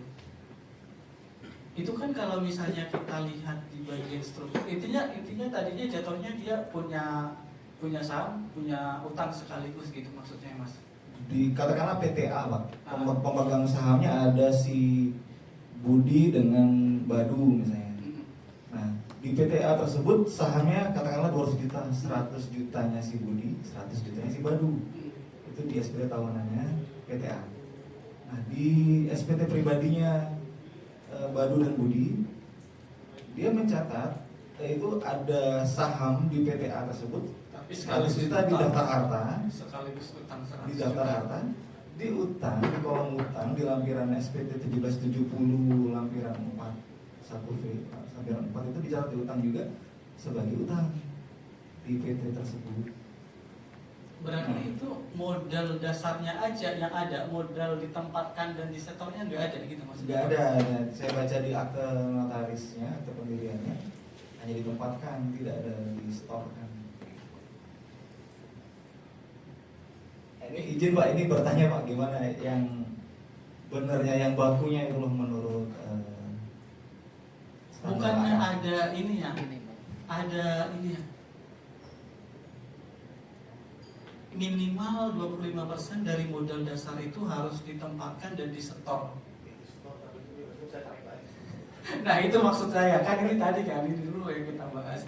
Artinya kan sebenarnya kan kalau seharusnya ya, kalau misalnya membuat sebuah perusahaan yang bentuknya terpisah dari si pemegang sahamnya, yang misalnya kayak perseroan terbatas ya, paling tidak kan yang ini harus diindikan ya, harus dipenuhi. Maksudnya dari modal dasar itu harus ditempatkan dalam, ya itu maksud gaya itu. Gak mungkin kan di akta, apa sih yang kita ngambil dari akta AHU, di akta pendirian segala macam itu hanya muncul modal dasar doang gitu loh maksudnya Mas. Kan kalau misalnya itu kan sudah ada ketentuan di kita nih ceritanya. Kalau modal dasarnya 50 berarti kan 12,5 ya, 12,5 itu harusnya ditempatkan dan disetor, tapi di AHU-nya tetap kosong ya. Kalau di AHU saya belum confirm Pak, karena ini baru beberapa minggu kemarin. Kalau begitu secara aturan harus ada modal. Iya, yang kalau di disetorkan acara kayak sebagai gini itu. harusnya ada modal disetorkan sebesar segitu. Nah terus bagaimana Pak, pertanyaan lanjutannya tadi, ketika dia Itu mencatatnya modal kosong gitu. dia di hartanya ada segitu, dicatat di utangnya juga segitu, utang kepada PT tadi. Nah itu berarti nanti masalah di notaris kali ya Bapak Ibu dan sekalian ya, di notaris segala macam ketika membuat si laporan ini tadi, laporan tidak ada harta. Maksudnya kan itu harusnya kalau notaris itu kan harusnya mengikuti undang-undang kita ya, ketika membuat si perbuatan harta ini, dan juga mungkin di aku, tapi sebenarnya sekarang di aku itu bukannya sudah semakin diperketat ya masalah modal ditempatkan ini. Sejak ini kan sebenarnya sudah case lama ya, case yang cukup lama ya, tahun-tahun 2020 2021 ini kan case ini sangat ini ya, sangat familiar di kita ya, sangat familiar di kita bahwa ada wajib pajak kita itu melaporkan modal ditempatkan dan disetornya itu misalnya tadi 10 miliar, ternyata 10 miliarnya itu pengakuan WP-nya itu bentuknya piutang, artinya aset itu tidak ada sebenarnya. Artinya si saham yang disetorkan si pemegang saham itu sebenarnya tidak ada, hanya dalam bentuk pengakuan utang-utang aja di antara si entitas yang dibentuk dengan si pemegang sahamnya tadi. Tapi sih aku kurang tahu sekarang ya, tapi kalau dulu sih memang sering, tapi sejak itu kayaknya di akunya itu bukan sudah diperketat ya aturan itu. Artinya si notaris itu hanya harusnya bisa menerbitkan si apa namanya akte itu ya kalau memang benar-benar si pemegang saham itu tadi menyetorkan gitu, kalau saya tidak salah ya. Sebenarnya sih memang kan sebenarnya titik dari permasalahan kita kan sebenarnya di AU sama notaris kan sebenarnya Pak. Tapi nanti coba diindikan, mungkin dilihat di akte-nya juga Pak, bentuk dari si setoran modal itu bentuknya jatuhnya seperti apa, karena setahu itu harusnya melampirkan berbagai dokumen ya, penyetoran modal tadi itu dalam bentuk seperti apa gitu. Harusnya kalau ketika membuat akta pertama kali ya harusnya. Dan ini juga harus inilah ya, harus dipenuhi lah standar ini ya, ketika dibilang modal ditempatkan saya misalnya 50 juta ya 12 juta 500 tadi, itu harusnya si wajib pajak itu menempatkan dan menyetorkan seperti itu. Kalau untuk tahun-tahun yang lama sih mungkin itu belum menjadi perhatian khusus kita ya, maksudnya artinya itu bukan perhatian khusus kita ya, perhatian khusus di notaris sama si ahunya. Tapi mungkin sejak kita mengasih beberapa laporan kondisi yang seperti ini harusnya menjadi perhatian khusus ya bagi mereka, bahwa banyak ya, perusahaan-perusahaan itu yang muncul atau dibentuk tapi tidak memenuhi persyaratan dari yang dimasukkan di Undang-Undang Perseroan Terbatas seperti itu. Atau ada Bapak Ibu yang mau berbagi? Terus usahanya apa Pak kalau boleh tahu? Usahanya ada dua Pak perusahaannya itu, kebetulan yang satu di bidang developer perumahan subsidi Pak, FLPP. Yang satunya lagi kontraktor PU atau rekanan apa namanya pemerintah daerah atau pemerintah provinsi ya gitu Pak. Oh, ini yang dinas pekerjaan umum ya. Yang infrastruktur ya. Terus pendananya jatuhnya dari mana? Utangnya dia gitu. Ya, mungkin kan dia bekerja nggak ada duitnya gitu Pak. Izin Pak, ahunya sudah pernah dilihat belum Pak? Belum tadi Mas. Belum Pak. Enggak, maksudnya di level, kan sekarang akses ahu hanya bisa di level lokasi sih. Sudah pernah kasih melihat untuk ahu yang di ahu online yang akses kasih Ya. belum? Yang dokumen. Kebetulan baru minggu sebelumnya Pak, jadi saya belum nanya. Oh iya, maksudnya mungkin nanti bisa di cross check dulu, karena memang sebenarnya tadi seperti yang dikatakan Mas Tanda bahwa ada kewajiban PT untuk dia harus memenuhi terkait dengan kewajiban modal yang ditempatkan dari store, dan itu tercantum di AU. Meskipun katakanlah wajib ini pada saat pendiriannya dia belum terkena ketentuan ini pada saat akte pendiriannya, tetapi pasti di akte perubahannya kalau ternyata konfirmasi terakhir dari yang diperoleh oleh AR adalah dia menyatakan gini, apa tadi kosongan apa? Istilahnya saham kosong Pak. Iya, saham kosong. Ini kami agak meragukan hal tersebut. Oleh karenanya akte perubahan terakhir yang dia biasanya termaktub pada AHU online yang aksesnya memang sementara ini baru bisa di level KPP dikasih, mungkin bisa dicek terlebih dahulu Pak untuk memverifikasi bahwa apakah benarnya yang disampaikan oleh wajib pajak benar adanya dia kosong. Karena kayaknya nggak mungkin dia bisa seperti itu. Izin Pak, mungkin bisa dikonfirmasi dulu kalau di AHU online kalau penuh kepala seksinya. Mungkin seperti itu untuk yang pertama. Yang pertanyaan saya yang kedua tadi yang bicara dalam bentuk utang tadi boleh Pak ya? Misalnya ada selisih, misalnya yang store kan 25%-nya dari 100 juta 25 juta di store, sisanya 75-nya dalam bentuk utang kepada PT. Itu boleh Pak ya? Atau gimana Pak? Bukan itu, 25%-nya itu artinya 20% dari modal dasar Mas. Jadi sebenarnya ini kan modal dasar ceritanya. Jadi modal dasar ini artinya sampai di sinilah wajib pajak itu punya modal. Artinya si entitas itu hanya bisa menerbitkan saham itu di nominal 50 juta. Jadi ketika si modal dasar yang di aktanya si perusahaan itu 50 juta, artinya 25% dari 50 juta yang sudah dibuat di dalam akta itu harus disetorkan. Kalau sisanya itu tidak perlu dilaporkan, tidak perlu dibayarkan atau tidak perlu ditempatkan. Berarti tidak ada ruang bagi WPOP tadi mencatat itu sebagai utang gitu Pak ya? Kalau di 25%-nya harusnya sih tidak ada ruang untuk mencatat utang. Ya, mungkin dia supaya balance tadi yang kayaknya Pak, jadi ditaruhnya sebagai utang gitu Pak. Iya, ya itu tadi kalau utang tadi itu yang kita itu ketika memasukkan ke akta kita itu ditaruh dulu duitnya, bisa jadi ya seperti itu. Habis itu nanti diambil lagi, kan itu yang biasa dilakukan. Atau sebelumnya sih memang notaris kita itu tidak memperhatikan ya si modal ditempatkan ini memang sudah dipenuhi kewajibannya atau tidak, seperti itu. Paling sih pertanyaan selanjutnya itu kan dia kerjaan tuh ya. Maksud saya itu pembiayaan pekerjaan itu kalau bukan dari modal dari mana jatuhnya Mas? Dari utang Pak. Jadi kalau kita bicara FLPP rumah subsidi itu biasanya ada dari bank itu ada namanya kredit bank BTN biasanya yang memunculkan dana tersebut. Kalau dia usaha kontraktor dia mengandalkan uang muka proyek dari pemerintah ya. Iya biasanya kayak gitu Pak. Jadi benar-benar dia udah Pak ini saham kosong dia ini. Ya kita gimana ya sebagai fiskus kan belum pernah saya dapat penjelasannya seperti ini, baru ini loh kayak gitu. Kalau seperti itu sih memang kalau tahun-tahun lama sih memang kita sering temukan ya. Tapi kalau untuk sekarang nggak pernah tahu ya. Kita dulu pas kita kerjasama dengan Xiao itu sudah menjadi concern kita. Jangan sampai si wajib pajak itu mendeklar kalau sudah menempatkan saham sebanyak ini tapi masih bentuknya dalam bentuk utang, artinya sebenarnya tidak ada setoran sama sekali. Makanya kalau saya bilang sih untuk tahun-tahun yang baru seharusnya sih di Dirjen Hal namanya, Dirjen Hal harusnya sudah lebih proper ya untuk kondisi-kondisi yang seperti ini. Mungkin di notaris paling nanti kita yang sulit kita jaga ya. Tapi kalau mengingat kalau yang kontraktor sih mungkin ya dari DP uang muka mungkin dan aja dari sana bisa jadi. Ada lagi Bapak Ibu yang mau ditanyakan sebelum kita istirahat? Sudah. Tapi kalau ini langsung ya terima Pak. Kita mau break dulu atau ada yang mau nanya Bapak Ibu?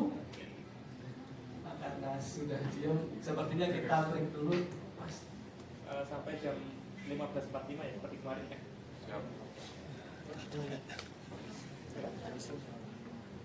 Penyusun. Kalau amdolnya apa? Penyusunan. Oh, sudah Mestinya dari tadi jam 11 ya. Oh, mesti. Kalau di amdolnya gitu. Oh, begitu. Mundur.